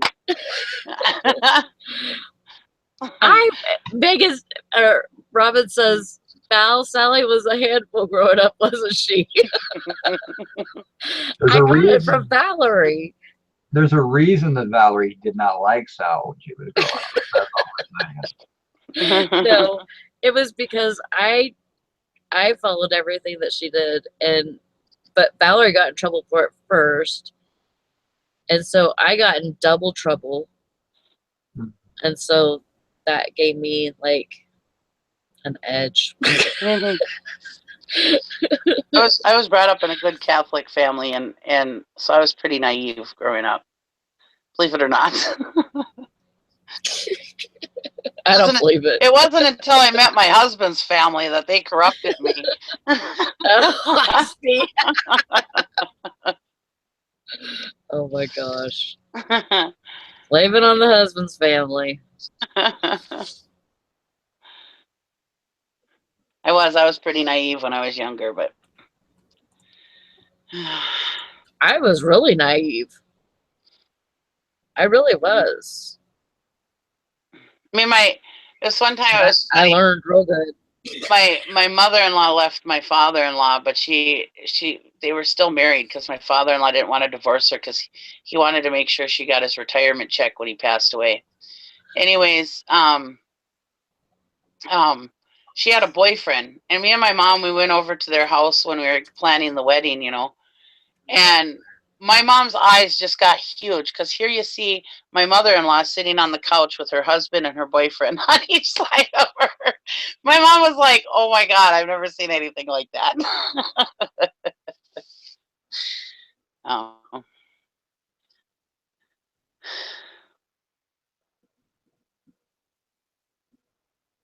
Interesting. I gotta go for a minute because I gotta pee. Be right back. Okay. Quitter. So did you sell your laminator on eBay, Nikki, or did you sell it on Craigslist? Yeah. Yeah, doesn't it? I asked you either or. You gave me a yeah. Sorry. On eBay. Craigslist And or eBay? I got a lot of good things this weekend too at the rummage sales. So. Okay, Craigslist or eBay? eBay. Oh, eBay. Okay, because I thought you were selling. I thought you said you were selling that thing on Craigslist. I was going to, but then I listed it on eBay. Oh, okay, that's cool. Yeah. But it's then I got a bunch of stuff this weekend at the rummage sales. I had a good rummage sale weekend. I might do another rummage sale weekend this weekend because I don't think there's any good auctions this weekend. Did you ship that, or is that a local pickup thing? Because you said it was a big one, No, right? I'm gonna ship it. Yeah. I'm gonna ship it. It'll cost like $50. Yeah, that's what I mean. I got a couple. I sold those 2 book presses, and those things were massive. But I've got another press that I got to sell, and it's really valuable, but it's cast iron. It probably weighs over 100 pounds. So I got to. I mean, I might have to crate that one, but it's it might $1 item. So this one might be an upwards of $70. I gotta ship it today, but yeah, it had to be crated. It's 65 pounds without anything. So yeah, that's why my book weighs massive. Is But it big? my husband only paid $30 for it, so Oh, well, that's I mean, who cares then? So yeah. So I'll still make money on it. cool. It had a few more dings on it than I originally thought. So I got the best offer right away. Like I listed it, and then like 2 days later I got the best offer. So I was like, yeah, sure, why not? You know. Where's it going? Tennessee. Oh, that's not So it's terrible. not terrible. No, it won't be terrible, but I get discounts on FedEx freight. So if I have to send it freight, I may have to send it on a small 65 pounds. pallet. Well, I mean, it depends on how big it is. But 65 pounds, Yeah, but I mean, that's what my book presses weighed, were 65 pounds a piece. So But by the time they're created, they're going to weigh over 70 pounds, and 70 pounds is the max for no, FedEx is 120, I believe. So 70 is only Smart on Post. 70. 70 is on small priority. But you Oh, can 70 is on Smart Post too. yeah, Smart Post. I wouldn't send it Smart Post. It's too heavy to send Smart Post anyway. So you want because you got to pay the fees for that. You send it home delivery though, it'll be a lot less. Home delivery won't let me send it either. Why? At that. Is it No, appeal? they said it's too heavy. No, home No, delivery. they said it's too I heavy. shipped my book plates home delivery, and they were 65 pounds by themselves.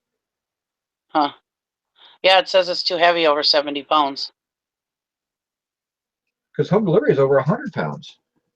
Huh. Yeah, that's what it told me when I tried to create the shipment. It said it was too heavy on home delivery too. That's odd.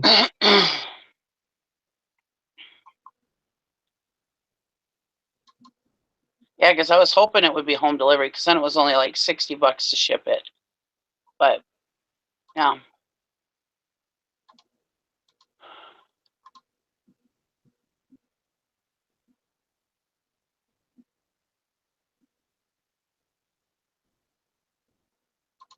So what'd you pick up for the rummage sale? I got, let's see, what did I get? I got some Sony. I got a pair of Sony headphones, which those are always pretty good. The radio ones. Oh, okay.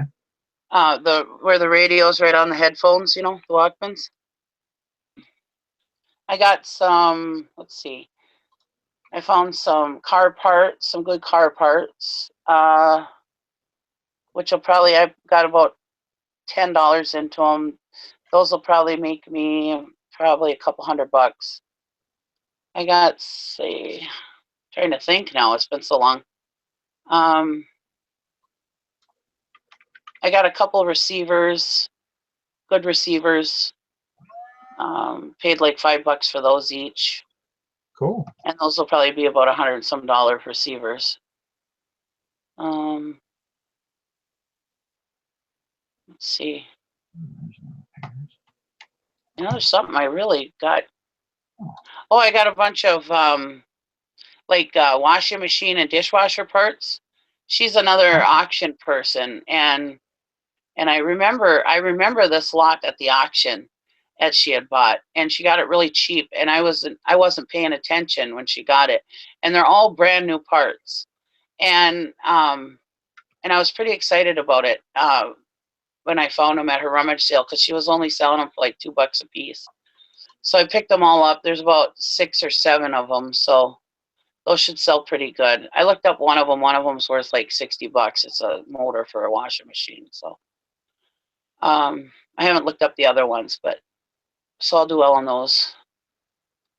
Other than that, it was just a lot of normal stuff. But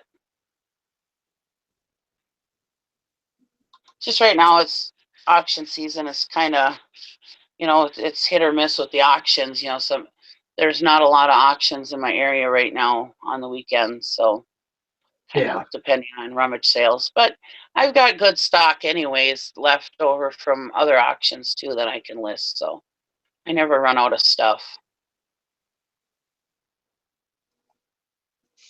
Well, that's, I mean, stuff you've just accumulated, you also have all that. Plus, you know, I went to the auction yesterday, and that was that's one that's like once a month, and so it was too big actually. It was just there was too much stuff there, and we left.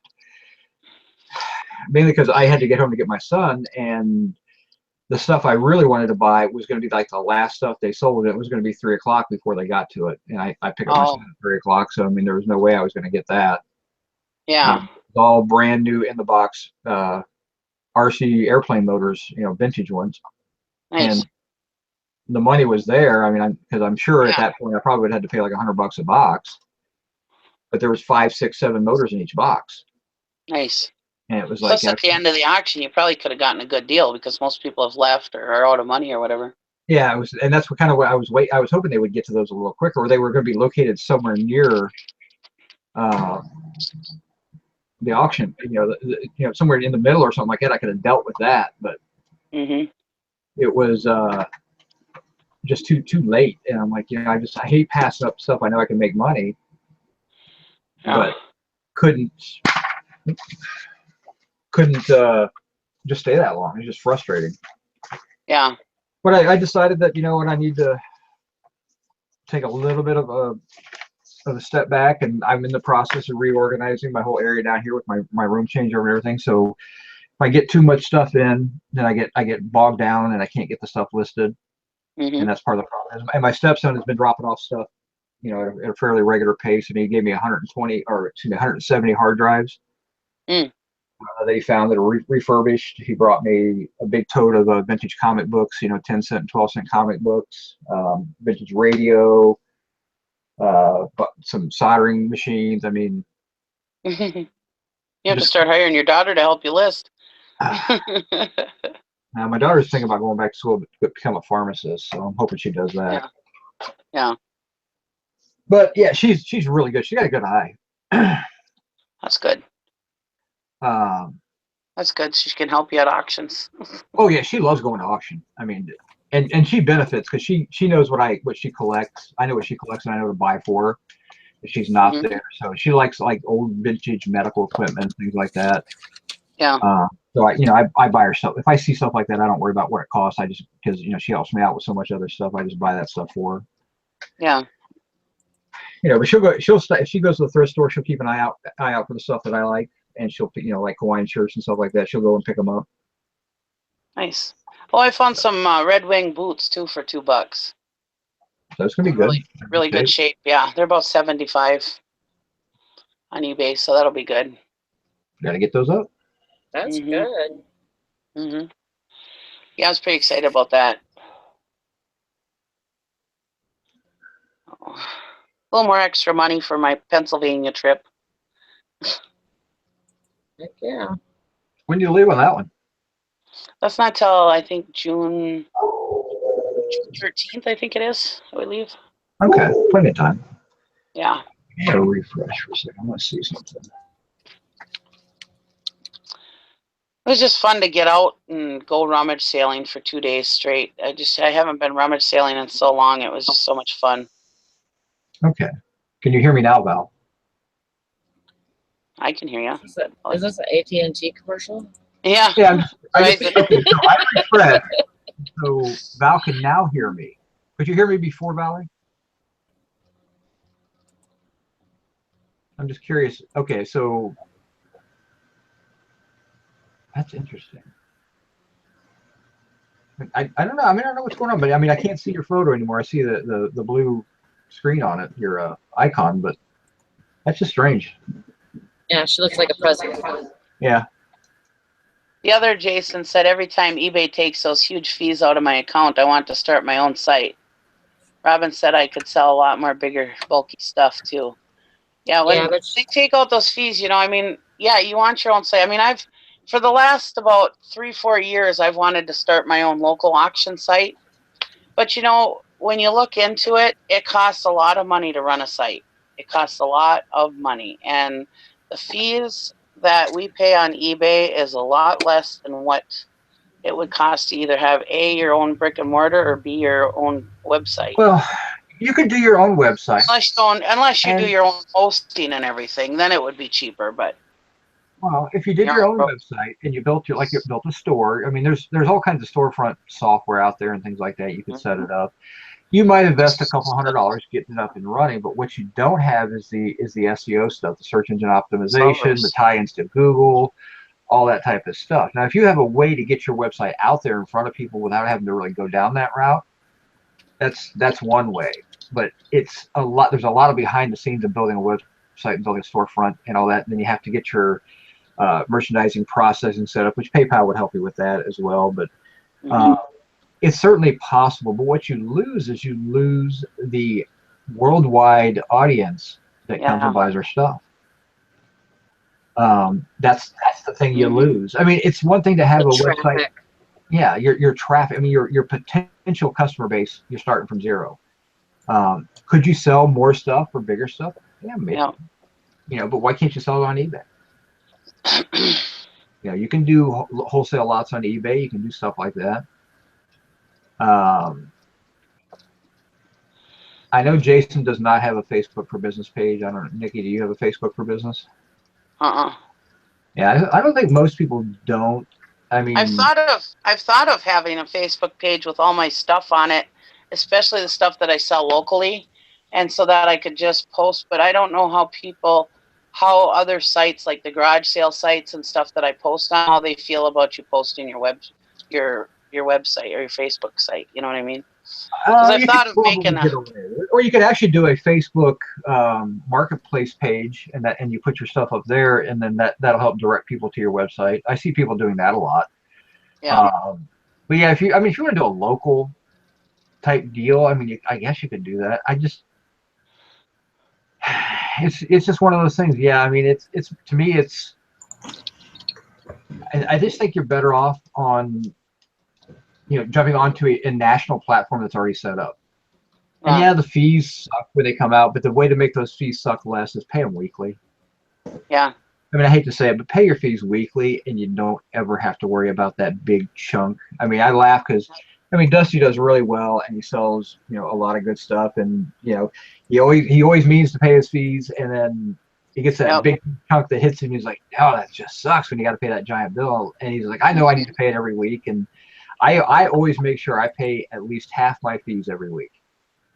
You know, if I'm not going to pay them all, if I pay at least half. I mean, my fees right now are probably, actually I'm getting reset, so I don't know what my fees are. I'll get my bill tomorrow, but I'm probably about $200. You know, but because I chunk away at it, I throw $100 bill at it every week. Oh, I wish mine was $200. Or $500 a month. So yeah, I don't want to sit there and have to save up $500 at the end of the month and worry about paying that bill. I want to be able to pay it. You know.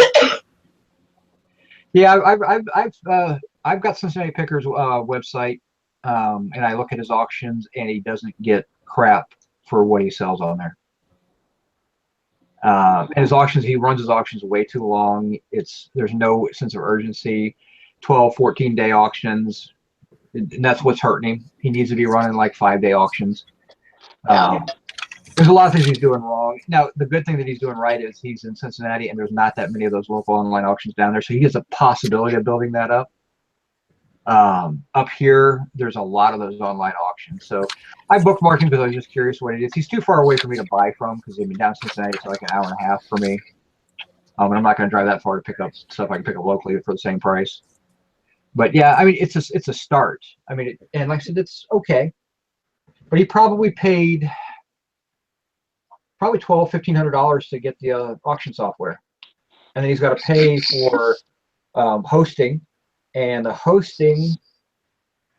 I had a friend that ran an online auction. The hosting probably cost him $700 or $800 a month because you pay by hit. You pay a flat rate. He pays his auction fees, and that auction site software is usually a rented software. So you pay a setup fee, and then you pay a monthly for every auction you list. And then you get like 8,000 hits, and if you get more than 8,000 hits, you start paying per hit. And it's pennies. Well, he said that he owns his software because he has a programmer who did it for him. So he said that was a big cost, but he got it all done. Okay. So I think he owns his software. Okay, well, he's still paying for hosting because he's got to host it somewhere. And then, like I said, and everything is paid for how many hits you get. Mm-hmm. So if you get a lot of hits, you get a lot of traffic, they're going to up your rates. Now, there's a certain break-even point on that as well, but once you get to that point, now, so say you're paying $200 a month to host, and I have no idea what hosting fees are, so I'm just kind of throwing a number out there. and you end up spending an extra $200 or $300 a month because of traffic or whatever, related fees. So you have $500 a month in fees that you're paying out just to get people to come to your website. Good, $500 a month, and maybe that's what you pay on average eBay fees. But think about, what the good thing is, he's selling crap too. I mean, things that you wouldn't want to put on eBay, he can actually put on there. But he's also not getting good eBay dollars for a lot of stuff. Yep. You can find, he's not been shy about his website. I'm not going to put it out on here for everybody. I mean, it's not hard to find. And you can look at his auctions and see, he's new, he's starting it out. So, I mean, I'm not going to bust his chops terribly or anything like that, because like I said, it's a new adventure. It's going to take time for him to build up a following. No, and then maybe prices will go up. So I think he said he's only been in it for like a year and a half or a year. So yeah, I know. I know he's still working out the bugs and all that. And he said he did all of his advertising himself with free advertising. So he didn't have like a big, huge advertising budget or anything either. So I think for only having it for a year and a half, and he did all of his own free advertising, I think he's doing pretty good as far as, not putting out the big advertising budget. But yeah, I mean, it could be better, I suppose. But when you're not paying for advertising, I don't like what he named his page and everything. But let's see, is there a sort function? Well, let me go to past auctions here. I'm on his auction website right now, and he gets okay money for certain things, but he's not getting great money. But the nice thing is he's able to sell pretty much anything he wants, and not worth. If he gets $1 or $2, it's still worth having. But most of his stuff is selling for under $10. Yeah. And great, now if you've got 500 items you sell for under $10, I mean, that's still good money. I mean, help you sell for $1, you're still making $1 a piece on it. But what's nice is he's able to put up furniture. Yeah. That's a good thing to have. So I mean, it's a really good outlet if he's buying storage units. That would he must be doing all right, because he's got like 4 employees or something, he said. So yeah, but see, when you start adding employees, you start adding a lot of cost. There's a lot of things that people don't realize when you want to ramp your business up. There is a certain break-even point where you say, all right, I can't do it all by myself. I gotta have some help. And you grab one employee and say, okay, I'm gonna teach you what I need for you to know how to do this job. I mean, so I get to that point, but that break-even point's pretty high. I mean, if you're making 10, 15 grand a month on eBay, you're coming close to that number where, I really need help, especially if your average item isn't selling for a whole lot. So I mean, a lot of listing, a lot of shipping and all that.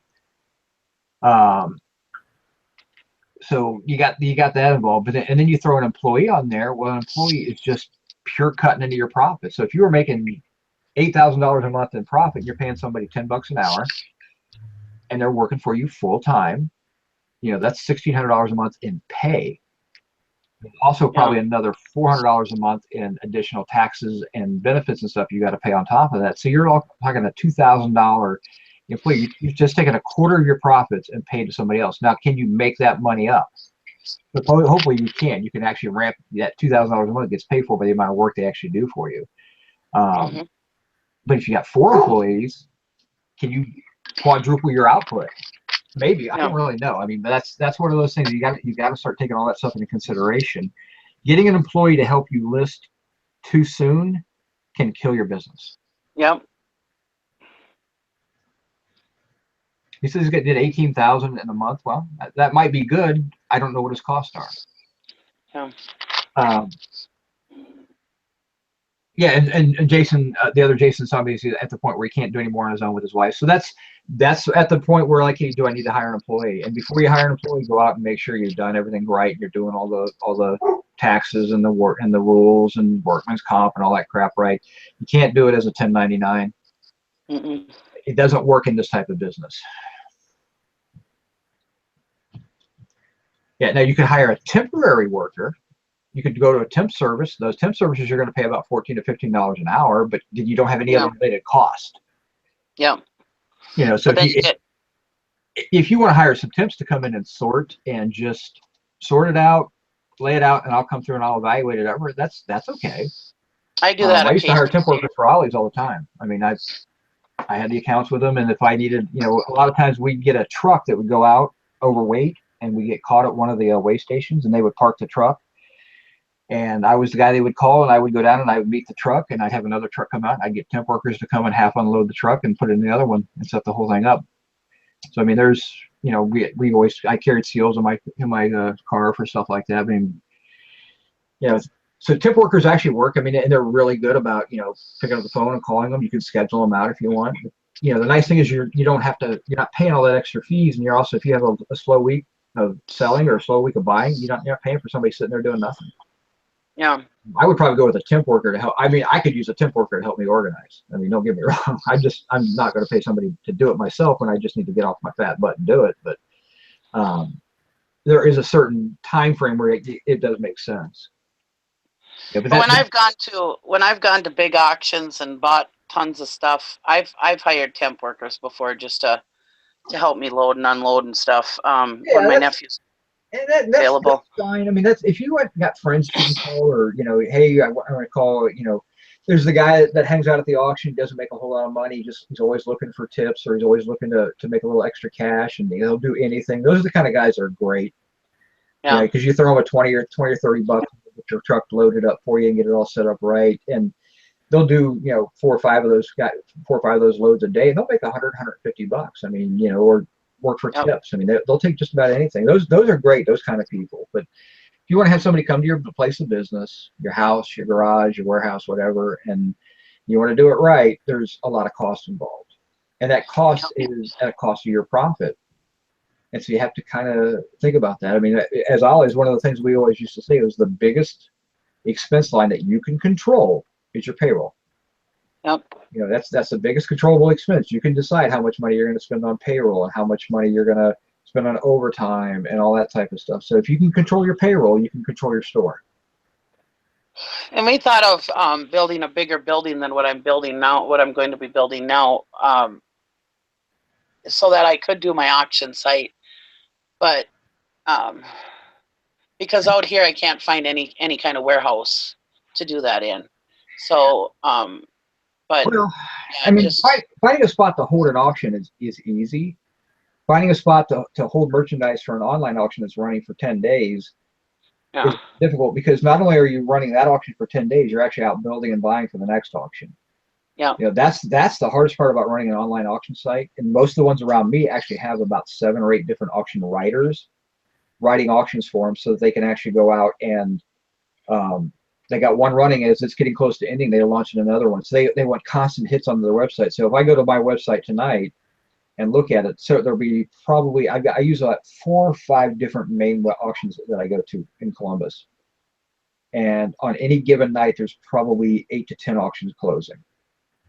But if I go every day, there's different ones that get loaded up, so it gives me a chance to see what's coming up and you can get ready to close as well. So you're always, I go there every night just to see what's out there and see if there's any deals that I think I might be able to get.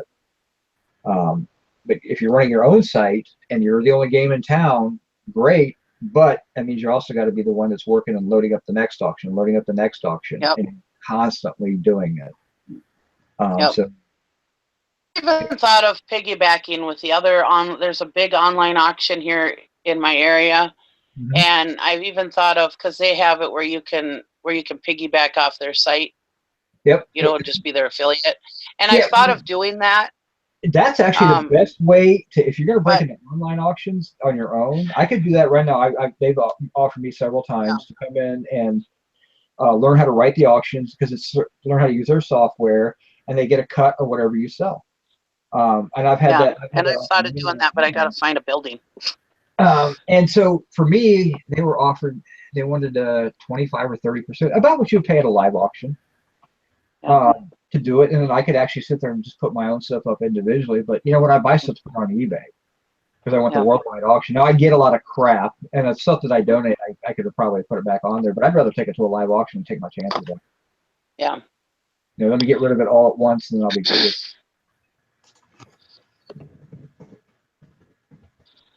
Yeah, and that's another thing, is taking it. It's nice to take it to the live auction and just get rid of it all at one shot. You know, which I do that a lot too. But I just didn't know if I want to deal with that. I mean, because about, let's see, 3 years ago, one of the online auctions was up for sale, and I tried buying it, but I ended up getting outbid on it. I was actually at another auction and I forgot about it, and I ended up getting outbid. But yeah, I tried to buy that auction site, but Yeah. but here, in order to have your own online auction, you have to have an auctioneer's license also. That's not true, actually. Yeah, in Wisconsin you do. I guarantee Because it's when not. I went to when I went to buy that other online auction, it said that you have to have it. Well, here's the difference is, though, you're And already you an only online, had so many. you're an online auction seller already. Yep. So they would actually force you to have a license to sell on eBay. That's how they get away with not having an auction license. You're just an online seller. It's there is a little bit of a difference there, and it's enough that they can keep you out of the boards, the auctioneer boards, because the auctioneers in Ohio were pushing to license the online auction people. And it came back that The hell. I don't know what that was, but it came back and they said, okay, so if we pass this law, that means that everybody who sells on eBay has to be an auctioneer, and they realized that there's just no feasible way for them to enforce that. So you have to go to your auction board and talk to them about stuff like that. I mean, a lot of places they want you to think that you have to have an online auction license because they keep the competition down. But for online sales, all you're doing you're an online seller. It's not you're an online. Just because you do an auction form doesn't mean you have to have an auction license for it. That's how they get around the rules. Are you there, Valerie? When I was going to buy that auction site, that was one of the stipulations, that you had to have your auction license within so many months of buying it. Yeah, that's because that's the auction company that was selling the site wanted to put that stipulation in, but you could start your own auction site and not have to worry about it. So yeah, I mean it's kind of silly, but yeah, I mean That was Valerie. Is she okay? I don't know. She was like making a noise. I thought it was Val. I thought it was somebody's dog. No, she went doo-doo-doo or something. We hear the noise, but we can't see her yet. Can you hear me? Yeah, we can I hear can you. see you There you too. are. You can see me too? I can't see you. I can hear you So though. exciting. I can't see you. You're froze, but I can see you. Oh no, you're not. You're Now you went green again. Yep, I can't see you, dear. Poor Valerie.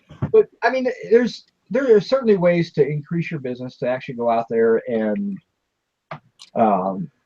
different methods. But it all in all, why worry about it when you've got eBay?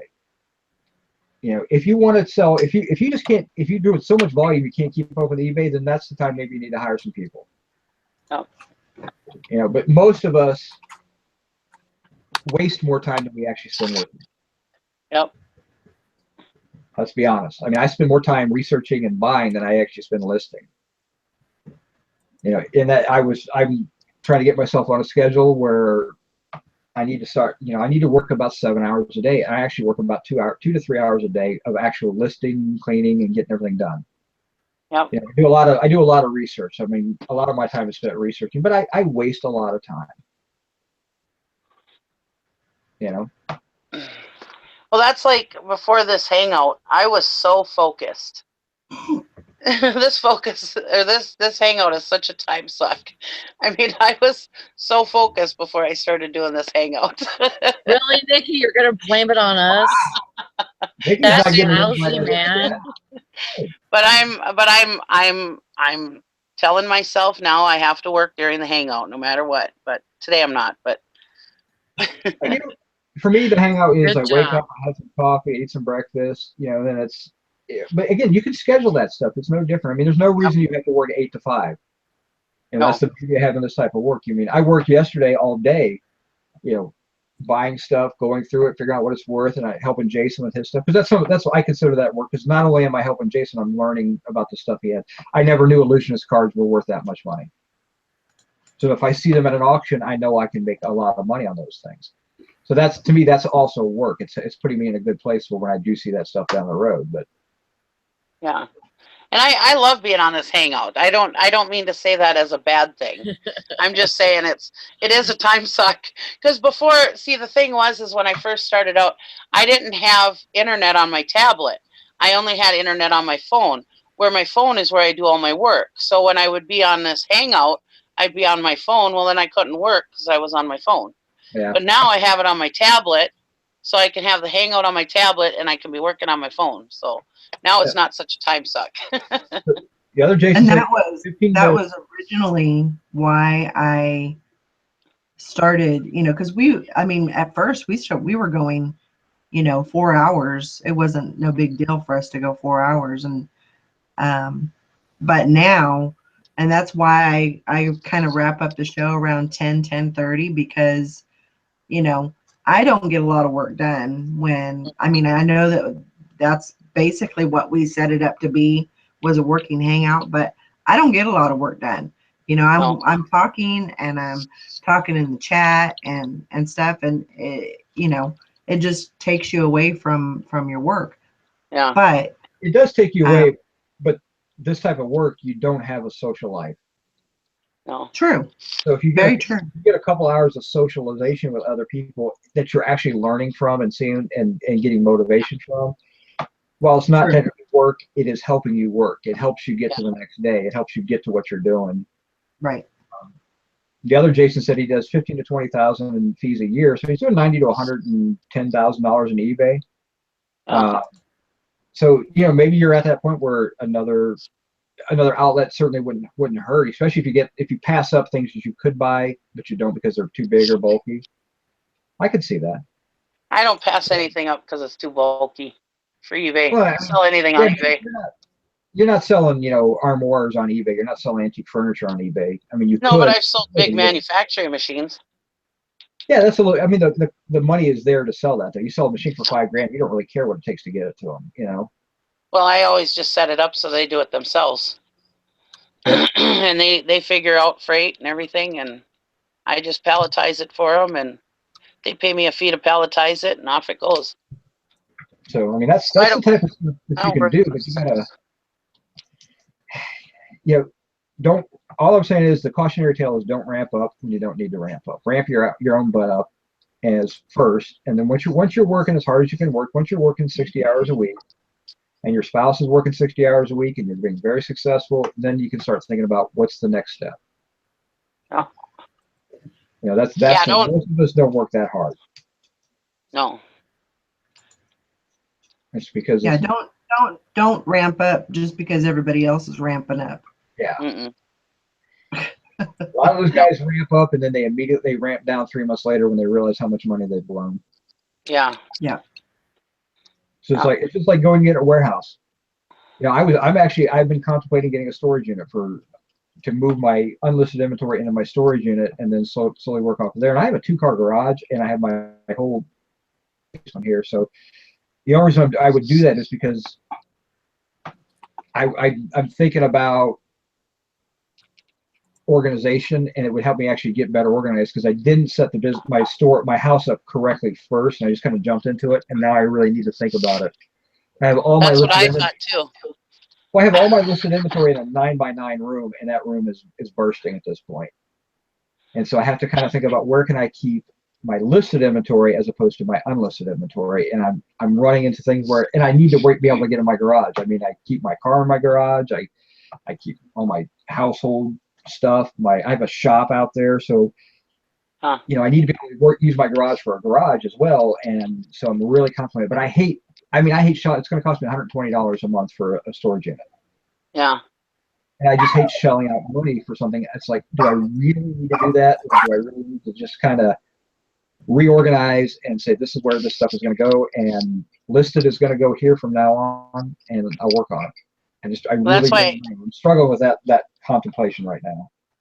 That's why I got the storage unit, was to kind of get everything so that I could buy more stuff and get everything organized. And actually the storage unit was supposed to be temporary because we first originally got the storage unit because my mother-in-law passed away and we had to get stuff out of her apartment. So we originally got the storage shed for that. But I got the big storage shed because I wanted to also use it for my business until I got my building built. Yeah, I mean, I could put a storage shed on my house. I mean, in my backyard if I wanted to, but that's. But the problem with that is that it's in Superior and I live in Poplar, So I got to drive to there all the time and everything. And then you got to sit there and you can't go to the bathroom or you can't do this, or if it's raining, you can't work there or whatever.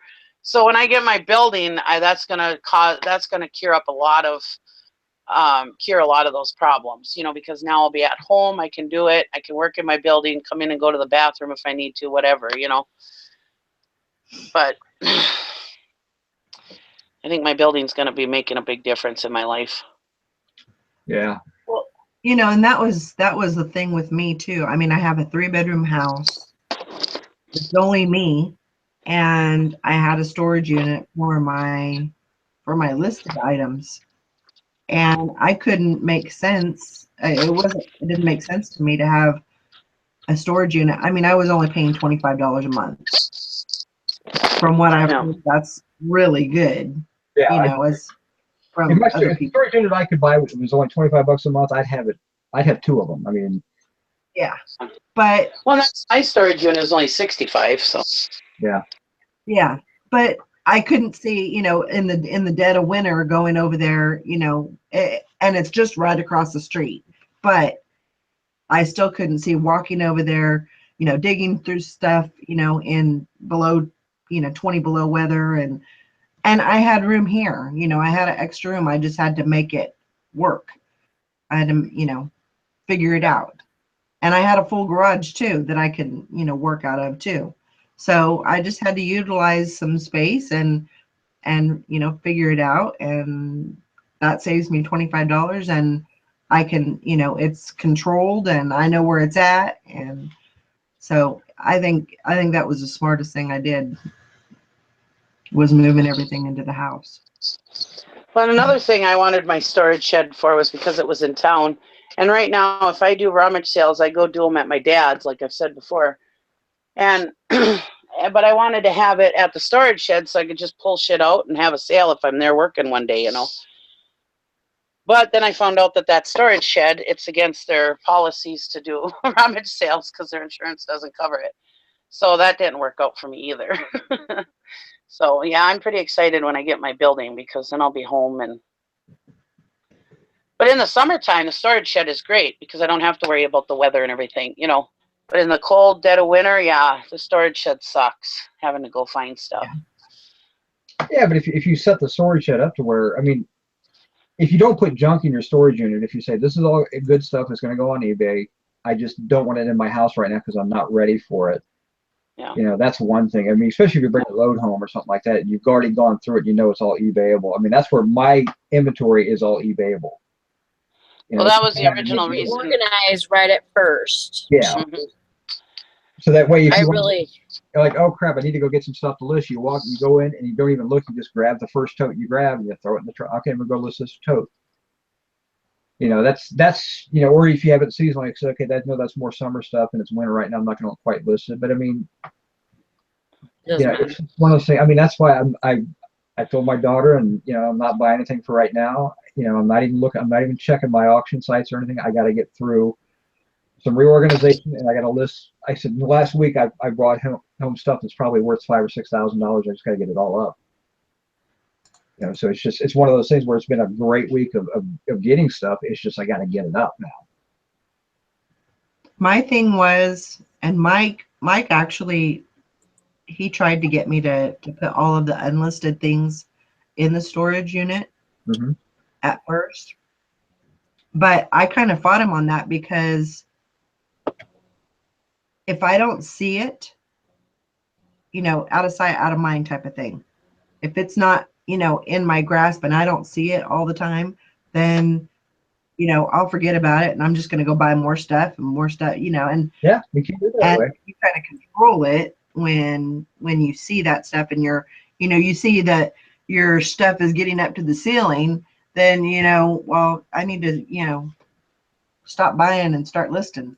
Yeah, I mean, and that is the negative side from when you take it away from your normal site. You forget how much you own. I mean, if you think about how much stuff that in the quote unquote death piles that you own compared to what you actually have, I have got over 500 items on eBay, and I've got probably 3 times that amount unlisted.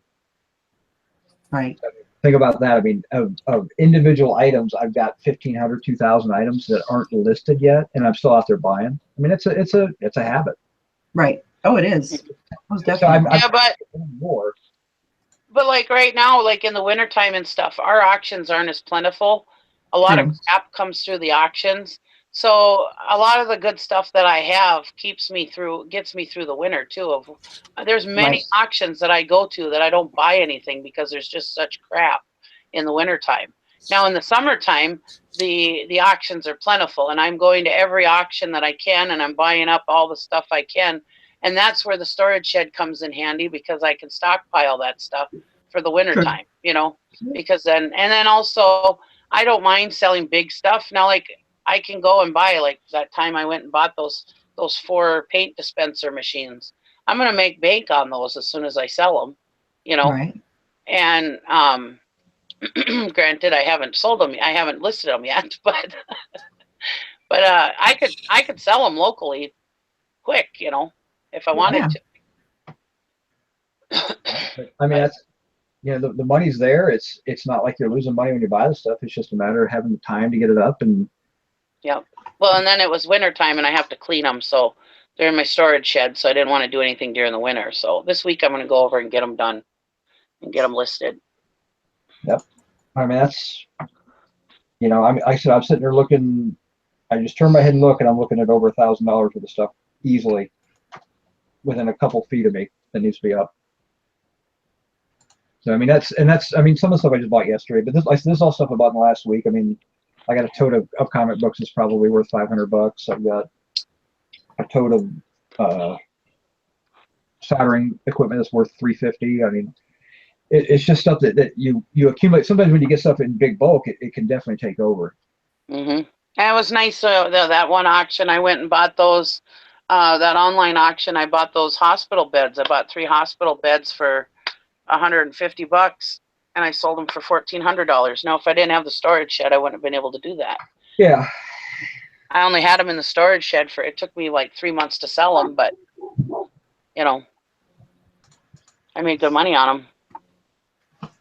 Yep. So that's because I'm not afraid to go and buy big bulky stuff. So Yeah. So that's where it's nice to have an extra building.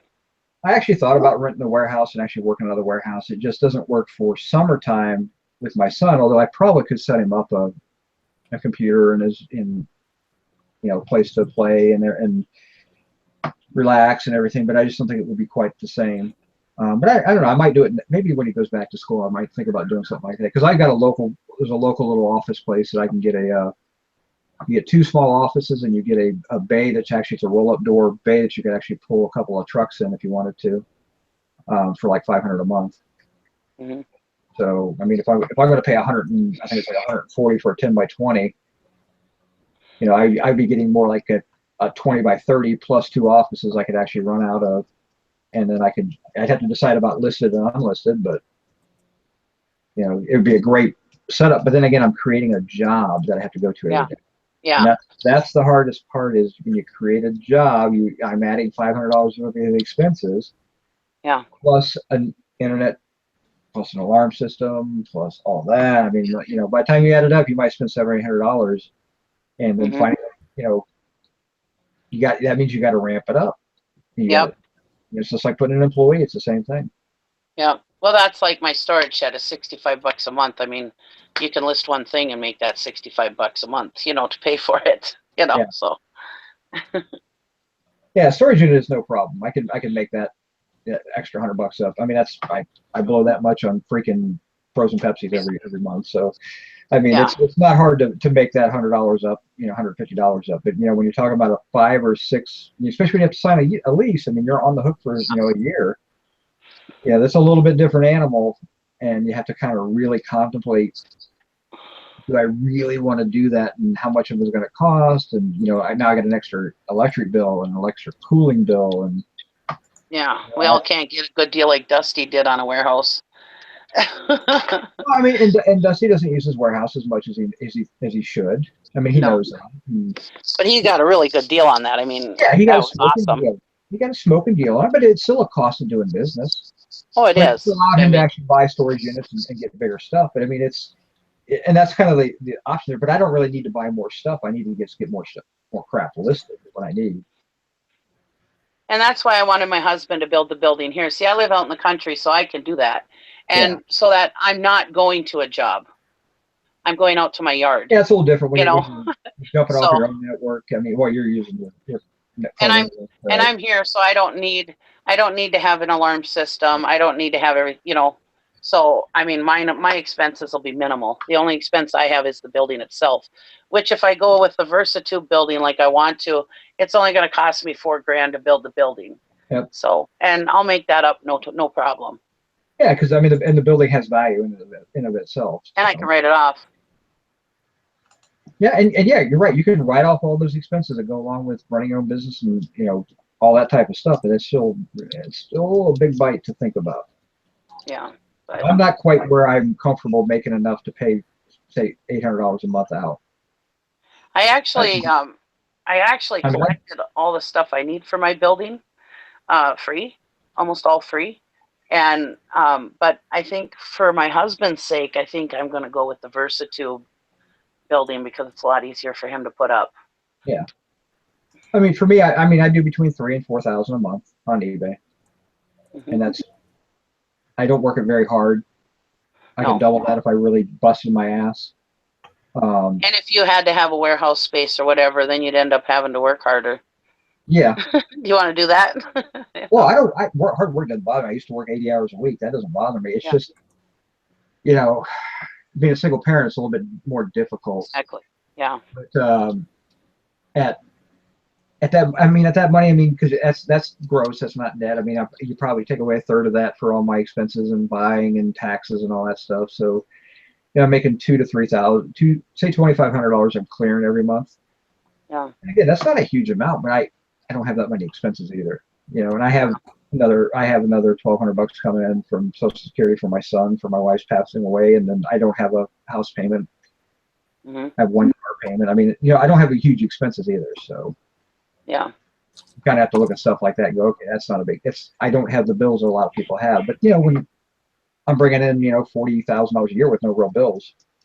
Yeah, but yours is more time because you have your son who you have to be there with, and there are certain responsibilities that go along with that. Everybody has kids, knows that. Don't have kids early. It's not simple. That's why I'm glad I had my kids young and they're out of the house now. I can do what I want. I had my kids young too, but still one of them lives with me. Yeah. But she pays me rent, so rent is not much. It's like $200 a month, but yeah, mainly to cover her cost of food, because that's the only thing she pays is rent food and electric and everything. I don't charge her anything for that, just a flat rate. Yeah. When I moved back into this place, I actually had 2 more children, and one of the kids had his girlfriend and their baby all living with me too. So I mean, we have 6 kids. Things like that happens. Yeah.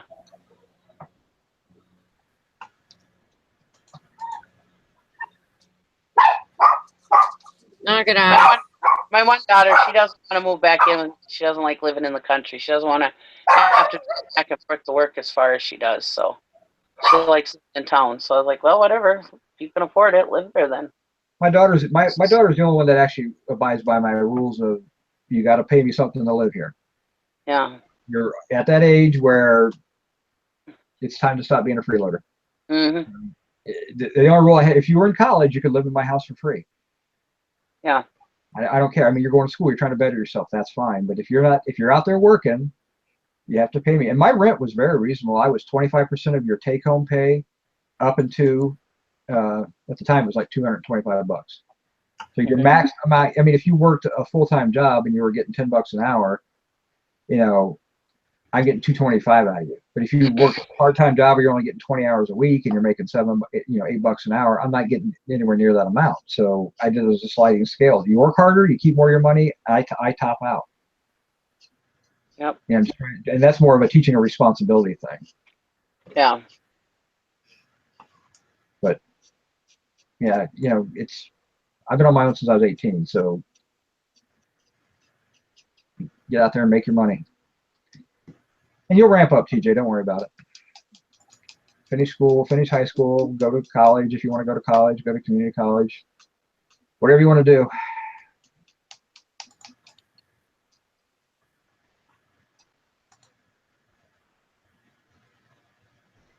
Ah, Jason, I read that wrong. I said, yep, I love to watch the show while doing my stripping. I realized it's stripping. Okay. Turn on the camera so we get better views. Oh, you guys are funny. I don't know if we want those kind of viewers, though. Trolls. Imagine the trolls you get with that kind Oh of channel. my gosh. Out left and right.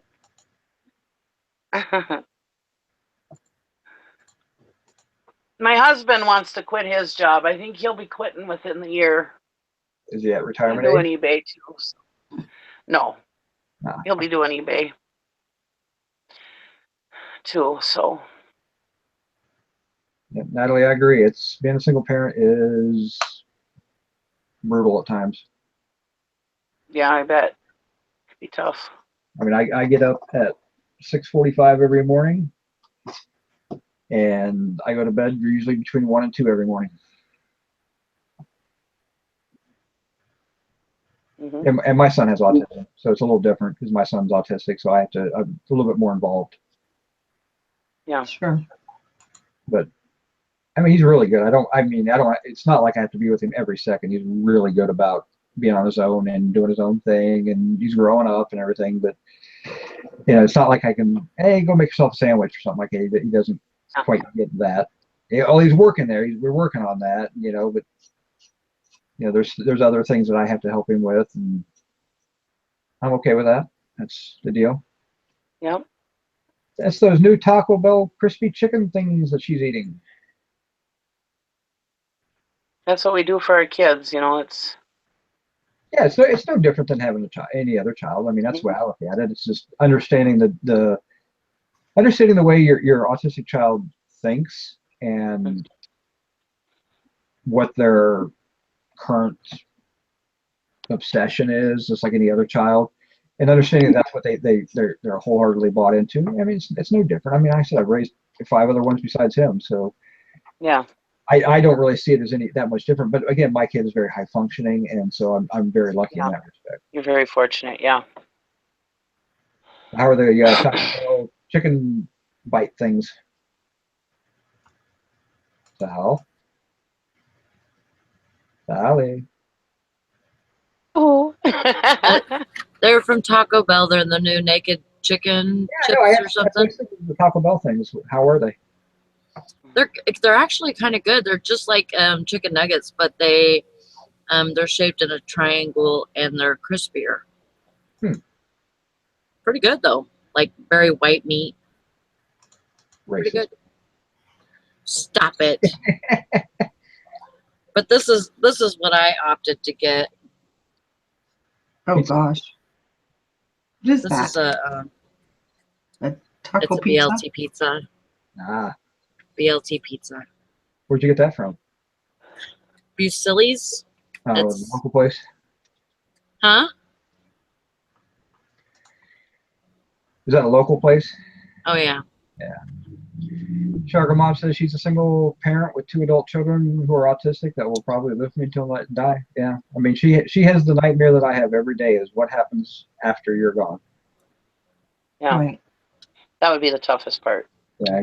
Luckily my son has lots of siblings, so I'm hoping that's somebody steps up, and I have arrangements made right now that he'll be taken care of, but I can't. I don't know what's going to happen after that time. So I bet your daughter will step up if she had to. My stepdaughter would probably be the one that would step up more. That's who we'd be more comfortable with. My daughter's a career person, and while she understands him and gets along with him, it's not her thing. Yeah. I mean, hell, she's 30 years old, doesn't even have a boyfriend, so not her deal. She's not good with relationships. But my stepdaughter, his sister, would be more of the one. And then I got aunts and uncles. He's got aunts and uncles that would actually help out. So yeah. That's good. It's nice to have family. But yeah, I mean that's the nice thing. I mean, there's enough family and enough younger family that he would be okay. I mean, he's got cousins that are his, a couple of cousins that are really close to his age. He'd be like the oldest one of them, but they all get along. But I mean, he wants to be a YouTube person. That's his goal in life, is to make his living making YouTube videos. So he has my channel and his channel, and he plays with them and practices with them. That's what he's doing right now. He's practicing to be a YouTuber. So Yeah. He can totally do it. He just needs to find something that, or maybe he just needs to talk about himself. Well, the thing is, because he knows he's different. Well, he doesn't understand safety online, so he's got to make sure he doesn't overshare, and because he just has no concept that there's actually people out there that would be mean. He doesn't do well with trolls, and we all know you get trolls when you do this type of thing, so he doesn't handle that well. Yeah. And it's more of he wants to be like a video game YouTuber and stuff like that, and he's still learning, and patience is not a strong suit for him, at least. You see that with a lot of autistic children. They just don't understand the time frame patience. They just don't have a concept of that, and so it's a little tough for him. But I mean, he does very well at what he does. Originality is an issue for him. He needs to have his own original stuff, and I've been working with him on that. Getting him to understand that if you're going to do stuff on YouTube, you got to be original. You can't copy somebody else. And so he's working on that type of stuff as well. So, but he does really well with obviously he makes lots of videos. He understands the concept. He understands that. He doesn't know how to make money on YouTube, which is fine. He doesn't need to know that right now, but yeah, he'll get there. If he enjoys it, it's a hobby for him, and he enjoys it. I don't really care. Yeah. Gets him doing stuff and thinking. And I remember when I worked a full-time job doing eBay, raising kids. That was tough. I was constantly working. I mean, I never stopped working. I would get up in the morning, get the kids off to school, go to work my full day, come home, do eBay until the wee hours of the morning, and then go to bed, catch a couple hours sleep, and start over again. And that was tough. Yeah, I worked my ass off those years. I've always been the guy that I was out working with. My wife was taking care of the kids, and she had a job, and then I would be doing auctions at night or on the weekends, and then flipping into other auctions or putting it on eBay. All that type of stuff as a part-time. So I was not as involved with raising my children, because my wife, at the end there, my wife was a full-time mom, so it worked out a lot better because I was actually making enough that I could support her as well. Yeah. But yeah, it's a different animal. I mean, there's a lot of things that go into this type of business, and I mean, the nice thing is this type of business allows me to stay home. Right. And that's the good thing. I mean, I'm sure Shark and Mom feels the same way. This type of business allows her to stay home and be there for them as you need to.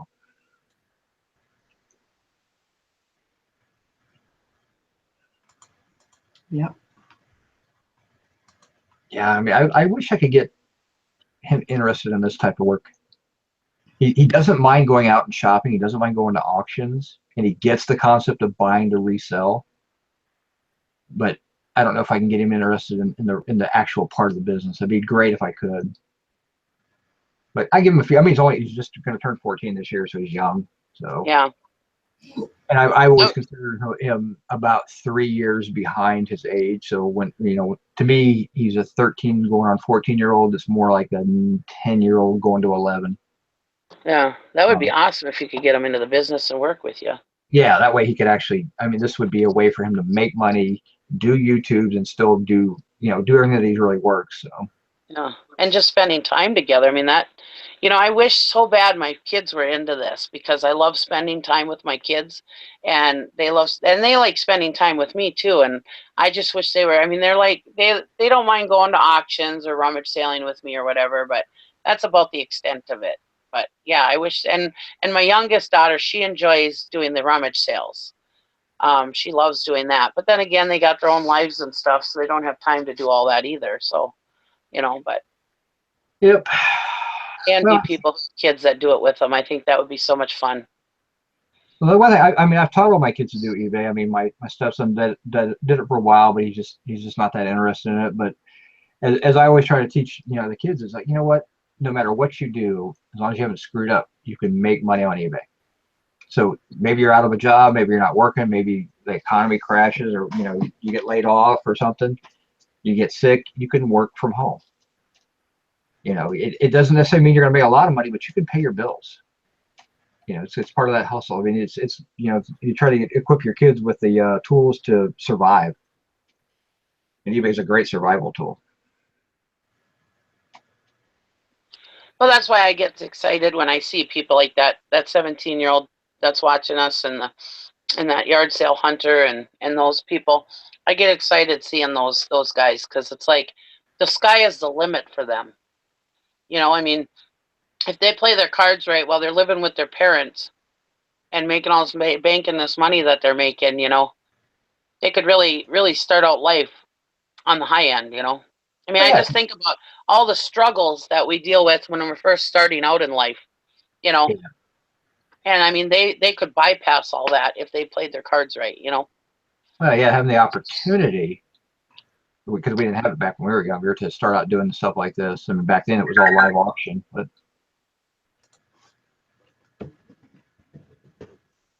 yep.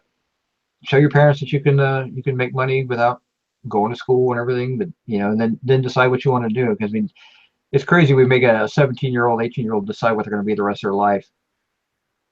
And hell, I didn't figure out what I wanted to do till I was in my 30s. So,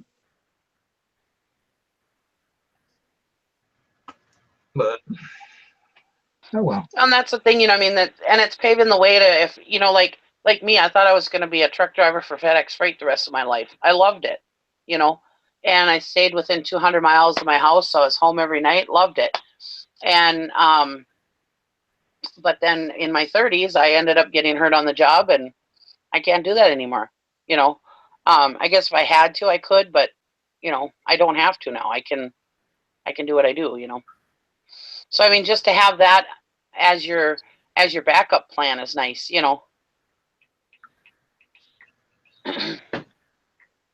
Because we are not promised our future. Things can Oh, yeah. change in a heartbeat.